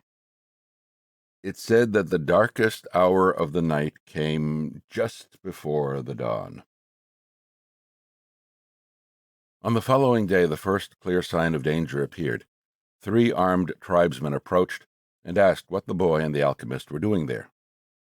"I'm hunting with my falcon," the alchemist answered. "We're going to have to search you to see whether you're armed," one of the tribesmen said. The alchemist dismounted slowly, and the boy did the same. "Why are you carrying money?" asked the tribesman when he had searched the boy's bag. "I need it to get to the pyramids," he said. The tribesman who was searching the alchemist's belongings found a small crystal flask filled with a liquid, and the yellow glass egg that was slightly larger than a chicken's egg. "What are these things?" he asked. "That's the philosopher's stone and the elixir of life. It's the masterwork of the alchemists. Whoever swallows that elixir will never be sick again, and a fragment from that stone turns any metal into gold." The Arabs laughed at him, and the alchemist laughed along. They thought his answer was amusing, and they allowed the boy and the alchemist to proceed with all of their belongings. "Are you crazy?" the boy asked the alchemist when they had moved on. "What did you do that for?" "To show you one of life's simple lessons," the alchemist answered. "When you possess great treasures within you, and try to tell others of them, seldom are you believed." They continued across the desert. With every day that passed, the boy's heart became more and more silent. It no longer wanted to know about things of the past or future. It was content simply to contemplate the desert and to drink with the boy from the soul of the world. The boy and his heart had become friends, and neither was capable now of betraying the other. When his heart spoke to him, it was to provide a stimulus to the boy and to give him strength, because the days of silence there in the desert were wearisome. His heart told the boy what his strongest qualities were: his courage in having given up his sheep and in trying to live out his destiny, and his enthusiasm during the time he had worked at the crystal shop. And his heart told him something else that the boy had never noticed. It told the boy of dangers that had threatened him, but that he had never perceived. His heart said that one time it had hidden the rifle the boy had taken from his father, because of the possibility that the boy might wound himself. And it reminded the boy of the day when he had been ill and vomiting out in the fields, after which he had fallen into a deep sleep. There had been 2 thieves farther ahead who were planning to steal the boy's sheep and murder him. But since the boy hadn't passed by, they decided to move on, thinking that he had changed his route. "Does a man's heart always help him?" the boy asked the alchemist. "Mostly just the hearts of those who are trying to realize their destinies. But they do help children, drunkards, and the elderly, too. Does that mean that I'll never run into danger? It means only that the heart does what it can, the alchemist said. One afternoon they passed by the encampment of one of the tribes. At each corner of the camp were Arabs garbed in beautiful white robes, with arms at the ready. The men were smoking their hookahs and trading stories from the battlefield. No one paid any attention to the two travelers. "There's no danger," the boy said when they had moved on past the encampment. The alchemist sounded angry. "Trust in your heart, but never forget that you're in the desert. When men are at war with one another, the soul of the world can hear the screams of battle. No one fails to suffer the consequences of everything under the sun." All things are one, the boy thought. And then, as if the desert wanted to demonstrate that the alchemist was right, two horsemen appeared from behind the travelers. "You can't go any farther," one of them said. "You're in the area where the tribes are at war." "I'm not going very far," the alchemist answered, looking straight into the eyes of the horseman. They were silent for a moment, and then agreed that the boy and the alchemist could move along. The boy watched the exchange with fascination. "You dominated those horsemen with the way you looked at them," he said. "Your eyes show the strength of your soul," answered the alchemist. That's true, the boy thought. He had noticed that, in the midst of the multitude of armed men back at the encampment, there had been one who stared fixedly at the two. He had been so far away that his face wasn't even visible, but the boy was certain that he had been looking at them. Finally, when they had crossed the mountain range that extended along the entire horizon, the alchemist said that they were only 2 days from the pyramids. "If we're going to go our separate ways soon," the boy said, "then teach me about alchemy." "You already know about alchemy. It is about penetrating to the soul of the world and discovering the treasure that has been reserved for you." "No, that's not what I mean. I'm talking about transforming lead into gold." The alchemist fell as silent as the desert, and answered the boy only after they had stopped to eat. "Everything in the universe evolved," he said, "and for wise men, gold is the metal that evolved the furthest. Don't ask me why. I don't know why. I just know that the tradition is always right.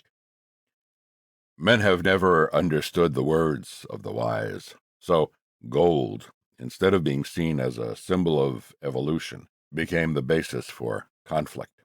"There are many languages spoken by things," the boy said. "There was a time when, for me, a camel's whinnying was nothing more than whinnying. Then it became a signal of danger, and finally it became just a whinny again." But then he stopped. The alchemist probably already knew all that. "I have known true alchemists," the alchemist continued. "They locked themselves in their laboratories and tried to evolve, as gold had. And they found the philosopher's stone, because they understood that when something evolves, everything around that thing evolves as well. Others stumbled upon the stone by accident. They already had the gift, and their souls were readier for such things than the souls of others. But they don't count. They're quite rare. And then there were the others who were interested only in gold. They never found the secret. They forgot that lead, copper, and iron have their own destinies to fulfill, and anyone who interferes with the destiny of another thing never will discover his own." The alchemist's words echoed out like a curse. He reached over and picked up a shell from the ground. "This desert was once a sea," he said. "I noticed that," the boy answered. The alchemist told the boy to place the shell over his ear. He had done that many times when he was a child, and had heard the sound of the sea. "The sea has lived on in this shell, because that's its destiny. And it will never cease doing so until the desert is once again covered by water." They mounted their horses and rode out in the direction of the pyramids of Egypt. The sun was setting when the boy's heart sounded a danger signal. They were surrounded by gigantic dunes, and the boy looked at the alchemist to see whether he had sensed anything. But he appeared to be unaware of any danger. 5 minutes later, the boy saw 2 horsemen waiting ahead of them. Before he could say anything to the alchemist, the 2 horsemen had become 10, and then 100, and then they were everywhere in the dunes. They were tribesmen dressed in blue, with black rings surrounding their turbans. Their faces were hidden behind blue veils, with only their eyes showing. Even from a distance, their eyes conveyed the strength of their souls, and their eyes spoke of death. The 2 were taken to a nearby military camp. A soldier shoved the boy and the alchemist into a tent where the chief was holding a meeting with his staff. "These are the spies," said one of the men. "We're just travelers," the alchemist answered. "You were seen at the enemy camp 3 days ago, and you were talking with one of the troops there."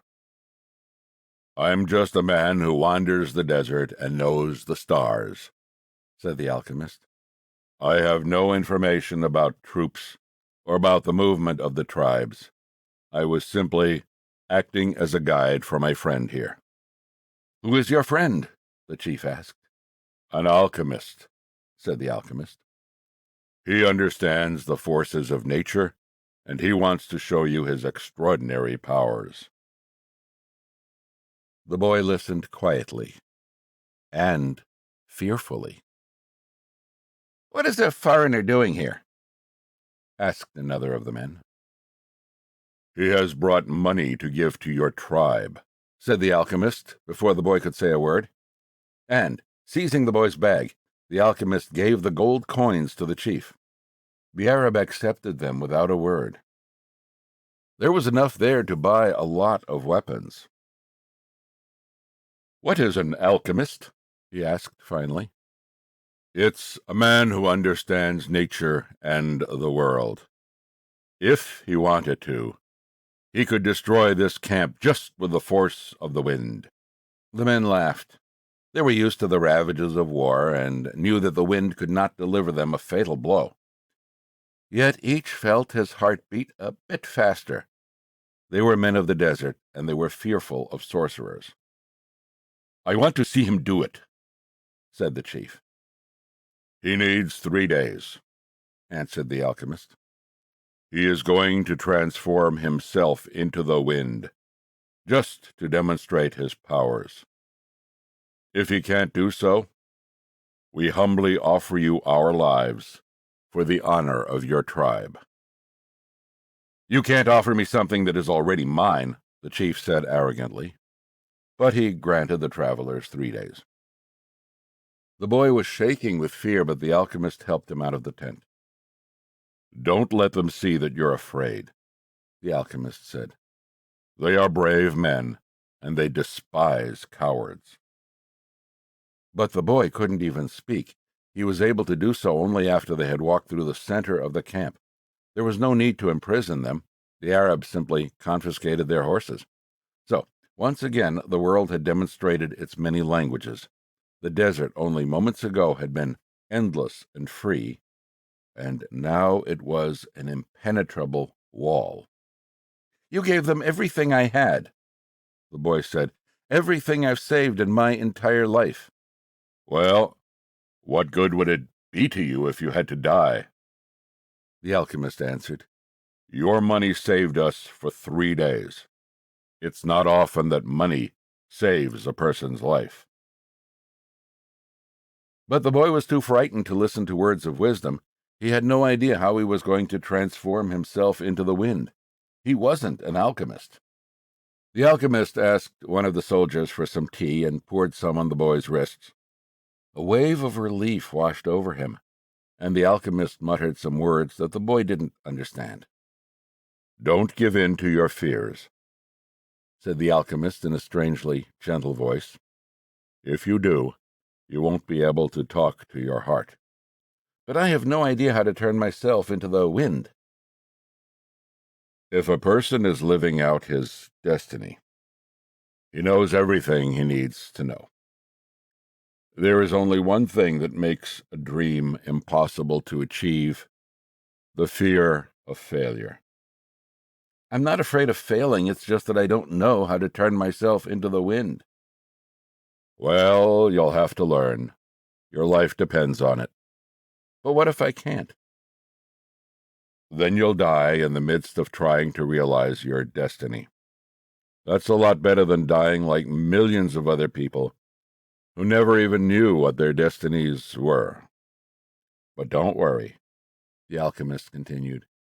Usually the threat of death makes people a lot more aware of their lives. The first day passed. There was a major battle nearby, and a number of wounded were brought back to the camp.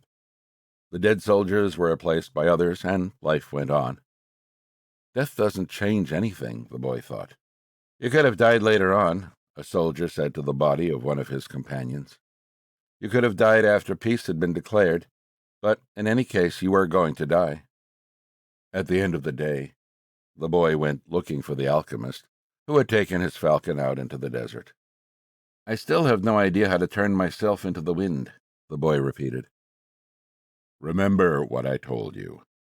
The world is only the visible aspect of God, and that what alchemy does is to bring spiritual perfection into contact with the material plane. What are you doing? Feeding my falcon. If I'm not able to turn myself into the wind, we're going to die, the boy said. Why feed your falcon?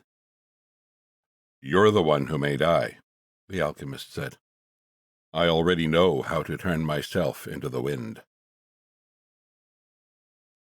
On the second day, the boy climbed to the top of a cliff near the camp. The sentinels allowed him to go. They had already heard about the sorcerer who could turn himself into the wind, and they didn't want to go near him. In any case, the desert was impassable. He spent the entire afternoon of the second day looking out over the desert and listening to his heart. The boy knew the desert sensed his fear. They both spoke the same language. On the third day, the chief met with his officers. He called the alchemist to the meeting and said, Let's go see the boy who turns himself into the wind. Let's, the alchemist answered. The boy took them to the cliff where he had been on the previous day. He told them all to be seated. It's going to take a while, the boy said. We're in no hurry, the chief answered. We are men of the desert. The boy looked out at the horizon. There were mountains in the distance, and there were dunes, rocks, and plants that insisted on living where survival seemed impossible. There was the desert that he had wandered for so many months. Despite all that time, he knew only a small part of it. Within that small part, he had found an Englishman, caravans, tribal wars, and an oasis with 50,000 palm trees and 300 wells. What do you want here today? The desert asked him. Didn't you spend enough time looking at me yesterday? Somewhere you are holding the person I love, the boy said. So, when I look out over your sands, I am also looking at her. I want to return to her, and I need your help so that I can turn myself into the wind. What is love? The desert asked. Love is the falcon's flight over your sands, because for him you are a green field from which he always returns with game. He knows your rocks, your dunes, and your mountains, and you are generous to him. The falcon's beak carries bits of me, myself, the desert said. For years I care for his game, feeding it with a little water that I have, and then I show him where the game is. And one day, as I enjoy the fact that his game thrives on my surface, the falcon dives out of the sky and takes away what I've created. But that's why you created the game in the first place, the boy answered, to nourish the falcon. And the falcon then nourishes man, and eventually man will nourish your sands, where the game will once again flourish. That's how the world goes. So is that what love is? Yes, that's what love is. It what makes the game become the falcon become man, and man, in his turn, the desert. It's what turns lead into gold and makes the gold return to the earth." "I don't understand what you're talking about," the desert said. "But you can at least understand that somewhere in your sands there is a woman waiting for me, and that's why I have to turn myself into the wind." The desert didn't answer him for a few moments. Then it told him, "I'll give you my sands to help the wind to blow, but alone I can't do anything. You have to ask for help from the wind." A breeze began to blow. The tribesmen watched the boy from a distance, talking among themselves in a language that the boy couldn't understand. The alchemist smiled. The wind approached the boy and touched his face. It knew of the boy's talk with the desert, because the winds know everything. They blow across the world without a birthplace and with no place to die. "Help me," the boy said. "One day you carried the voice of my loved one to me." "Who taught you to speak the language of the desert and the wind?" "My heart," the boy answered. The wind has many names. In that part of the world it was called the Scirocco, because it brought moisture from the oceans to the east. In the distant land the boy came from, they called it the Levanter, because they believed that it brought with it the sands of the desert and the screams of the Moorish wars. Perhaps, in the places beyond the pastures where his sheep lived, men thought that the wind came from Andalusia. But actually the wind came from no place at all, nor did it go to any place. That's why it was stronger than the desert. Someone might one day plant trees in the desert and even raise sheep there, but never would they harness the wind. "You can't be the wind," the wind said. "We are two very different things." "That's not true," the boy said. "I learned the alchemist's secrets in my travels. I have inside me the winds, the deserts, the oceans, the stars, and everything created in the universe. We were all made by the same hand, and we have the same soul. I want to be like you, able to reach every corner of the world, cross the seas, blow away the sands that cover my treasure, and carry the voice of the woman I love." "I heard what you were talking about the other day with the alchemist," the wind said. "He said that everything has its own destiny, but people can't turn themselves into the wind." "Just teach me to be the wind for a few moments," the boy said, "so you and I can talk about the limitless possibilities of people and the winds." The wind's curiosity was aroused, something that had never happened before. It wanted to talk about those things, but it didn't know how to turn a man into the wind. And look how many things the wind already knew how to do. It created deserts, sank ships, felled entire forests, and blew through cities filled with music and strange noises.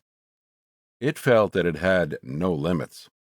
Yet here was a boy saying that there were other things the wind should be able to do. "This is what we call love," the boy said, seeing that the wind was close to granting what he requested. "When you are loved, you can do anything in creation. When you are loved, there's no need at all to understand what's happening, because everything happens within you, and even men can turn themselves into the wind, as long as the wind helps, of course." The wind was a proud being, and it was becoming irritated with what the boy was saying.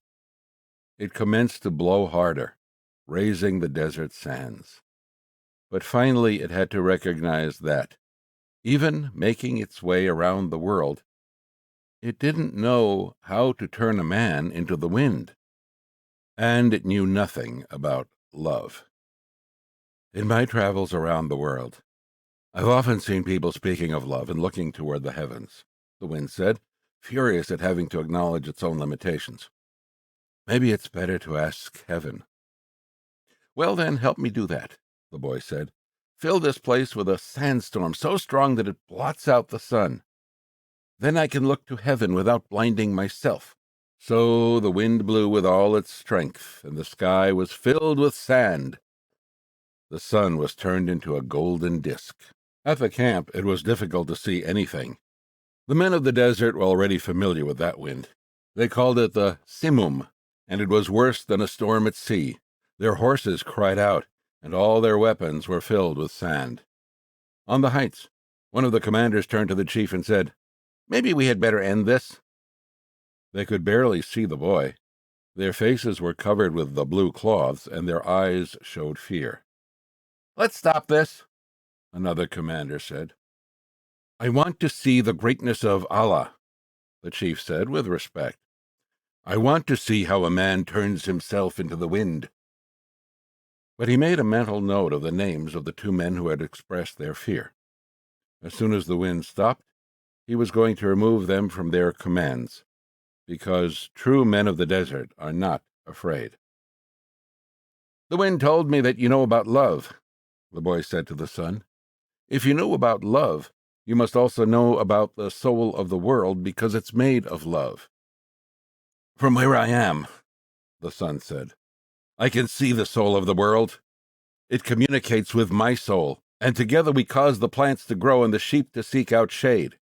From where I am, and I'm a long way from the earth, I learned how to love. I know that if I came even a little bit closer to the earth, everything there would die, and the soul of the world would no longer exist. So we contemplate each other, and we want each other, and I give it life and warmth, and it gives me my reason for living." "So you know about love," the boy said. "And I know the soul of the world, because we have talked at great length to each other during this endless trip through the universe. It tells me that its greatest problem is that, up until now, only the minerals and vegetables understand that all things are one, that there's no need for iron to be the same as copper, or copper to be the same as gold. Each performs its own exact function as a unique being, and everything would be a symphony of peace if the hand that wrote all this had stopped on the 5th day of creation. But there was a 6th day," the sun went on. "You are wise because you observe everything from a distance," the boy said, "but you don't know about love. If there hadn't been a 6th day, man would not exist. Copper would always just be copper, and lead just lead. It's true that everything has its destiny, but one day that destiny will be realized. So each thing has to transform itself into something better and to acquire a new destiny until someday the soul of the world becomes one thing only." The sun thought about that and decided to shine more brightly. The wind, which was enjoying the conversation, started to blow with greater force so that the sun would not blind the boy. "This is why alchemy exists," the boy said, "so that everyone will search for his treasure, find it, and then want to be better than he was in his former life. Lead will play its role until the world has no further need for lead, and then lead will have to turn itself into gold. That's what alchemists do. They show that when we strive to become better than we are, everything around us becomes better too." "Well, why did you say that I don't know about love?" the sun asked the boy. "Because it's not love to be static like the desert, nor is it love to roam the world like the wind. And it's not love to see everything from a distance like you do. Love is the force that transforms and improves the soul of the world. When I first reached through to it, I thought the soul of the world was perfect. But later, I could see that it was like other aspects of creation and had its own passions and wars. It is we who nourish the soul of the world, and the world we live in will be either better or worse, depending on whether we become better or worse. And that's where the power of love comes in. Because when we love, we always strive to become better than we are." "So, what do you want of me?" the sun asked. "I want you to help me turn myself into the wind," the boy answered. "Nature knows me as the wisest being in creation," the sun said, "but I don't know how to turn you into the wind." "Then whom should I ask?" The sun thought for a minute. The wind was listening closely and wanted to tell every corner of the world that the sun's wisdom had its limitations. that it was unable to deal with this boy who spoke the language of the world. "Speak to the hand that wrote all," said the sun. The wind screamed with delight and blew harder than ever. The tents were being blown from their ties to the earth, and the animals were being freed from their tethers. On the cliff, the men clutched at each other as they sought to keep from being blown away. The boy turned to the hand that wrote all. As he did so, he sensed that the universe had fallen silent, and he decided not to speak. A current of love rushed from his heart, and the boy began to pray. It was a prayer that he had never said before, because it was a prayer without words or pleas. His prayer didn't give thanks for his sheep having found new pastures. It didn't ask that the boy be able to sell more crystal, and it didn't beseech that the woman he had met continued to await his return. In the silence, the boy understood that the desert, the wind, and the sun were also trying to understand the signs written by the hand, and were seeking to follow their paths and to understand what had been written on a single emerald. He saw that omens were scattered throughout the earth and in space, and that there was no reason or significance attached to their appearance. He could see that not the deserts, nor the winds, nor the sun, nor people knew why they had been created, but that the hand had a reason for all of this, and that only the hand could perform miracles, or transform the sea into a desert, or a man into the wind, because only the hand understood that it was a larger design that had moved the universe to the point at which 6 days of creation had evolved into a master work. The boy reached through to the soul of the world and saw that it was a part of the soul of God. And he saw that the soul of God was his own soul, and that he, as a boy, could perform miracles. The simum blew that day as it had never blown before.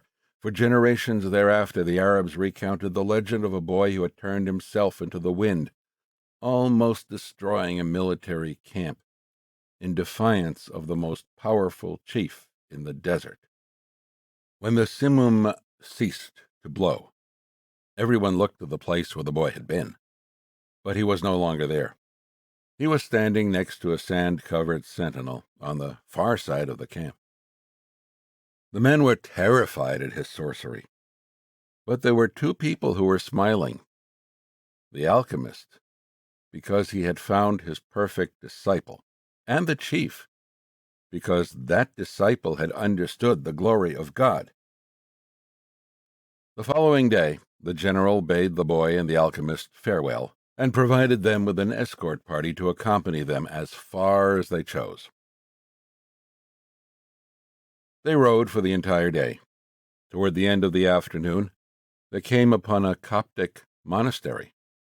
The alchemist dismounted and told the escorts they could return to the camp. "From here on, you will be alone," the alchemist said. "You are only 3 hours from the pyramids." "Thank you," said the boy. "You taught me the language of the world." "I only invoked what you already knew." The alchemist knocked on the gate of the monastery. A monk dressed in black came to the gates. They spoke for a few minutes in the Coptic tongue, and the alchemist bade the boy enter. "I asked him to let me use the kitchen for a while." The alchemist smiled. They went to the kitchen at the back of the monastery. The alchemist lighted the fire, and the monk brought him some lead, which the alchemist placed in an iron pan. When the lead had become liquid, the alchemist took from his pouch the strange yellow egg. He scraped from it a sliver as thin as a hair, wrapped it in wax, and added it to the pan in which the lead had melted. The mixture took on a reddish color, almost the color of blood. The alchemist removed the pan from the fire and set it aside to cool. As he did so, he talked with the monk about the tribal wars. "I think they're going to last for a long time," he said to the monk. The monk was irritated. The caravans had been stopped at Giza for some time, waiting for the wars to end. But God's will be done, the monk said. Exactly, answered the alchemist. When the pan had cooled, the monk and the boy looked at it, dazzled. The lead had dried into the shape of the pan, but it was no longer lead. It was gold. Will I learn to do that someday? The boy asked. This was my destiny, not yours, the alchemist answered. But I wanted to show you that it was possible. They returned to the gates of the monastery. There the alchemist separated the disc into 4 parts. This is for you, he said, holding one of the parts out to the monk.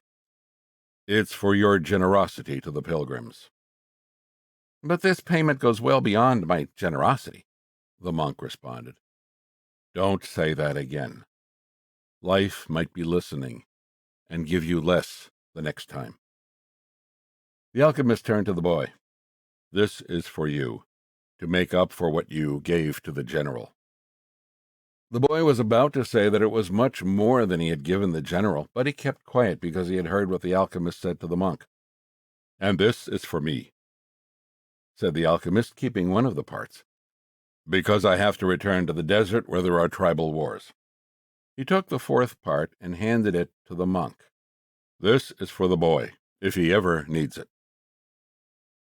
But I'm going in search of my treasure, the boy said. I'm very close to it now. And I'm certain you'll find it, the alchemist said. Then why this? Because you have already lost your savings twice. Once to the thief, and once to the general. I'm an old superstitious Arab, and I believe in our proverbs. There's one that says, everything that happens once can never happen again. But everything that happens twice will surely happen a 3rd time. They mounted their horses. I want to tell you a story about dreams, said the alchemist. The boy brought his horse closer. In ancient Rome, at the time of the Emperor Tiberius, there lived a good man who had 2 sons. One was in the military and had been sent to the most distant regions of the empire. The other son was a poet and delighted all of Rome with his beautiful verses. One night the father had a dream. An angel appeared to him and told him that the words of one of his sons would be learned and repeated throughout the world for all generations to come. The father woke from his dream grateful and crying because life was generous and had revealed to him something any father would be proud to know. Shortly thereafter, the father died as he tried to save a child who was about to be crushed by the wheels of a chariot. Since he had lived his entire life in a manner that was correct and fair, he went directly to heaven, where he met the angel that had appeared in his dream. You were always a good man, the angel said to him. You lived your life in a loving way and died with dignity. I can now grant you any wish you desire. Life was good to me, the man said. When you appeared in my dream, I felt that all my efforts had been rewarded, because my son's poems will be read by men for generations to come. I don't want anything for myself, but any father would be proud of the fame achieved by one whom he had cared for as a child and educated as he grew up. Sometime in the distant future, I would like to see my son's words. The angel touched the man's shoulder, and they were both projected far into the future. They were in an immense setting surrounded by thousands of people speaking a strange language. The man wept with happiness. I knew that my son's poems were immortal, he said to the angel through his tears. Can you please tell me which of my son's poems these people are repeating? The angel came closer to the man and, with tenderness, led him to a bench nearby, where they sat down.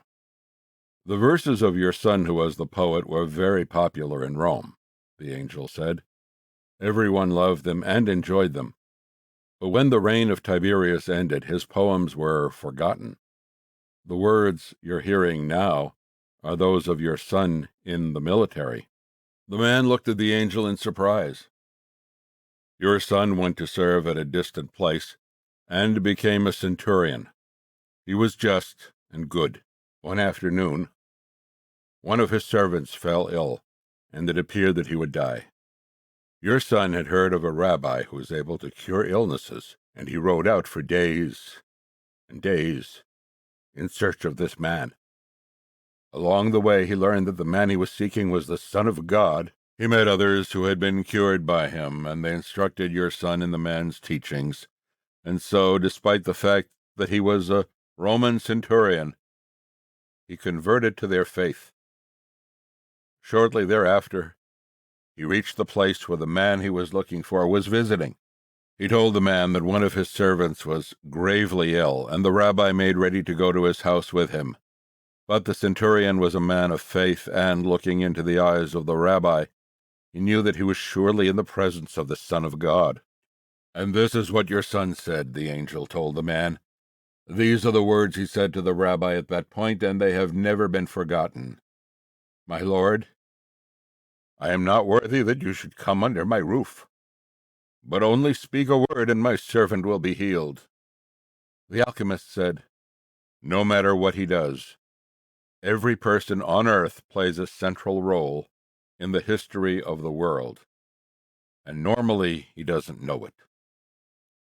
The boy smiled. He had never imagined that questions about life would be of such importance to a shepherd. "Goodbye," the alchemist said. "Goodbye," said the boy. The boy rode along through the desert for several hours, listening avidly to what his heart had to say. It was his heart that would tell him where his treasure was hidden. "Where your treasure is, there also will be your heart," the alchemist had told him. But his heart was speaking of other things. With pride, it told the story of a shepherd who had left his flock to follow a dream he had on 2 different occasions. It told of destiny, and of the many men who had wandered in search of distant lands or beautiful women, confronting the people of their times with their preconceived notions. It spoke of journeys, discoveries, books, and change. As he was about to climb yet another dune, his heart whispered, "Be aware of the place where you are brought to tears. That's where I am, and that's where your treasure is." The boy climbed the dune slowly. A full moon rose again in the starry sky. It had been a month since he had set forth from the oasis. The moonlight cast shadows through the dunes, creating the appearance of a rolling sea. It reminded the boy of the day when that horse had reared in the desert, and he had come to know the alchemist. And the moon fell on the desert's silence, and on a man's journey in search of treasure. When he reached the top of the dune, his heart leapt. There, illuminated by the light of the moon and the brightness of the desert, stood the solemn and majestic pyramids of Egypt. The boy fell to his knees and wept. He thanked God for making him believe in his destiny, and for leading him to meet a king, a merchant, an Englishman, and an alchemist. And above all, for his having met a woman of the desert who had told him that love would never keep a man from his destiny. If he wanted to, he could now return to the oasis, go back to Fatima, and live his life as a simple shepherd. After all, the alchemist continued to live in the desert, even though he understood the language of the world and knew how to transform lead into gold. He didn't need to demonstrate his science and art to anyone. The boy told himself that, on the way toward realizing his own destiny, he had learned all he needed to know, and had experienced everything he might have dreamed of. But here he was, at the point of finding his treasure, and he reminded himself that no project is completed until its objective has been achieved. The boy looked at the sands around him and saw that, where his tears had fallen, a scarab beetle was scuttling through the sand. During his time in the desert, He had learned that, in Egypt, the scarab beetles are a symbol of God. Another omen. The boy began to dig into the dune. As he did so, he thought of what the crystal merchant had once said, that anyone could build a pyramid in his backyard. The boy could see now that he couldn't do so if he placed stone upon stone for the rest of his life. Throughout the night, the boy dug at the place he had chosen, but found nothing. He felt weighted down by the centuries of time since the pyramids had been built. But he didn't stop. He struggled to continue digging as he fought the wind, which often blew the sand back into the excavation. His hands were abraded and exhausted, but he listened to his heart. It had told him to dig where his tears fell. As he was attempting to pull out the rocks he encountered, he heard footsteps. Several figures approached him. Their backs were to the moonlight, and the boy could see neither their eyes nor their faces. "What are you doing here?" one of the figures demanded. Because he was terrified, the boy didn't answer. He had found where his treasure was and was frightened at what might happen. "We're refugees from the tribal wars, and we need money," the other figure said. "What are you hiding there?" "I'm not hiding anything," the boy answered. But one of them seized the boy and yanked him back out of the hole. Another, who was searching the boy's bags, found the piece of gold. "There's gold here," he said. The moon shone on the face of the Arab who had seized him, and in the man's eyes the boy saw death. "He's probably got more gold hidden in the ground." They made the boy continue digging, but he found nothing.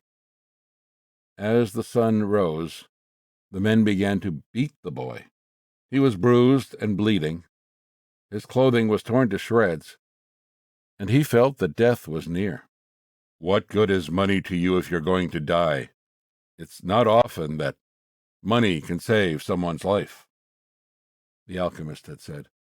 Finally, the boy screamed at the men, "I'm digging for treasure!" And, although his mouth was bleeding and swollen, he told his attackers that he had twice dreamed of a treasure hidden near the pyramids of Egypt. The man who appeared to be the leader of the group spoke to one of the others. "Leave him. He doesn't have anything else. He must have stolen this gold." The boy fell to the sand, nearly unconscious. The leader shook him and said, "We're leaving." But before they left, he came back to the boy and said, "You're not going to die. You'll live. And you'll learn that a man shouldn't be so stupid. 2 years ago, right here on this spot, I had a recurring dream, too. I dreamed that I should travel to the fields of Spain and look for a ruined church where shepherds and their sheep slept. In my dream, there was a sycamore growing out of the ruins of the sacristy, and I was told that if I dug at the roots of the sycamore, I would find a hidden treasure. But I'm not so stupid as to cross an entire desert just because of a recurrent dream." And they disappeared. The boy stood up shakily and looked once more at the pyramids. They seemed to laugh at him, and he laughed back, his heart bursting with joy, because now he knew where his treasure was. Epilogue. The boy reached the small, abandoned church just as night was falling. The sycamore was still there in the sacristy, and the stars could still be seen through the half-destroyed roof. He remembered the time he had been there with his sheep. It had been a peaceful night, except for the dream. Now he was not here with his flock, but with a shovel. He sat looking at the sky for a long time. Then he took from his knapsack a bottle of wine and drank some. He remembered the night in the desert when he had sat with the alchemist as they looked at the stars and drank wine together. He thought of the many roads he had traveled and of the strange way God had chosen to show him his treasure. If he hadn't believed in the significance of recurrent dreams, he would not have met the gypsy woman, the king, the thief, or, well, it's a long list, but the path was written in the omens, and there was no way I could go wrong. he said to himself. He fell asleep, and when he awoke the sun was already high. He began to dig at the base of the sycamore. "You old sorcerer!" the boy shouted up to the sky. "You knew the whole story. You even left a bit of gold at the monastery so I could get back to this church. The monk laughed when he saw me come back in tatters. Couldn't you have saved me from that?" "No," he heard a voice on the wind say. "If I had told you, you wouldn't have seen the pyramids. They're beautiful, aren't they?" The boy smiled and continued digging. Half an hour later, his shovel hit something solid. An hour later, he had before him a chest of Spanish gold coins. There were also precious stones, gold masks adorned with red and white feathers, and stone statues embedded with jewels. The spoils of a conquest that the country had long ago forgotten, and that some conquistador had failed to tell his children about. The boy took out Urim and Thummim from his bag. He had used the two stones only once, one morning when he was at a marketplace. His life and his path had always provided him with enough omens. He placed Urim and Thummim in the chest. They were also a part of his new treasure because they were a reminder of the old king, whom he would never see again. It's true. Life really is generous to those who pursue their destiny, the boy thought. Then he remembered that he had to get to Tarifa so he could give 1/10 of his treasure to the gypsy woman, as he had promised. Those gypsies are really smart, he thought. Maybe it was because they moved around so much. The wind began to blow again. It was the Levanter, the wind that came from Africa. It didn't bring with it the smell of the desert, nor the threat of Moorish invasion. Instead, it brought the scent of a perfume he knew well, and the touch of a kiss that came from far away, slowly, slowly, until it rested on his lips. The boy smiled. It was the first time she had done that. "I'm coming, Fatima," he said. Thank you for listening to The Alchemist, written by Paulo Coelho, translated by Alan R. Clark, read for you by Pete Ferrand.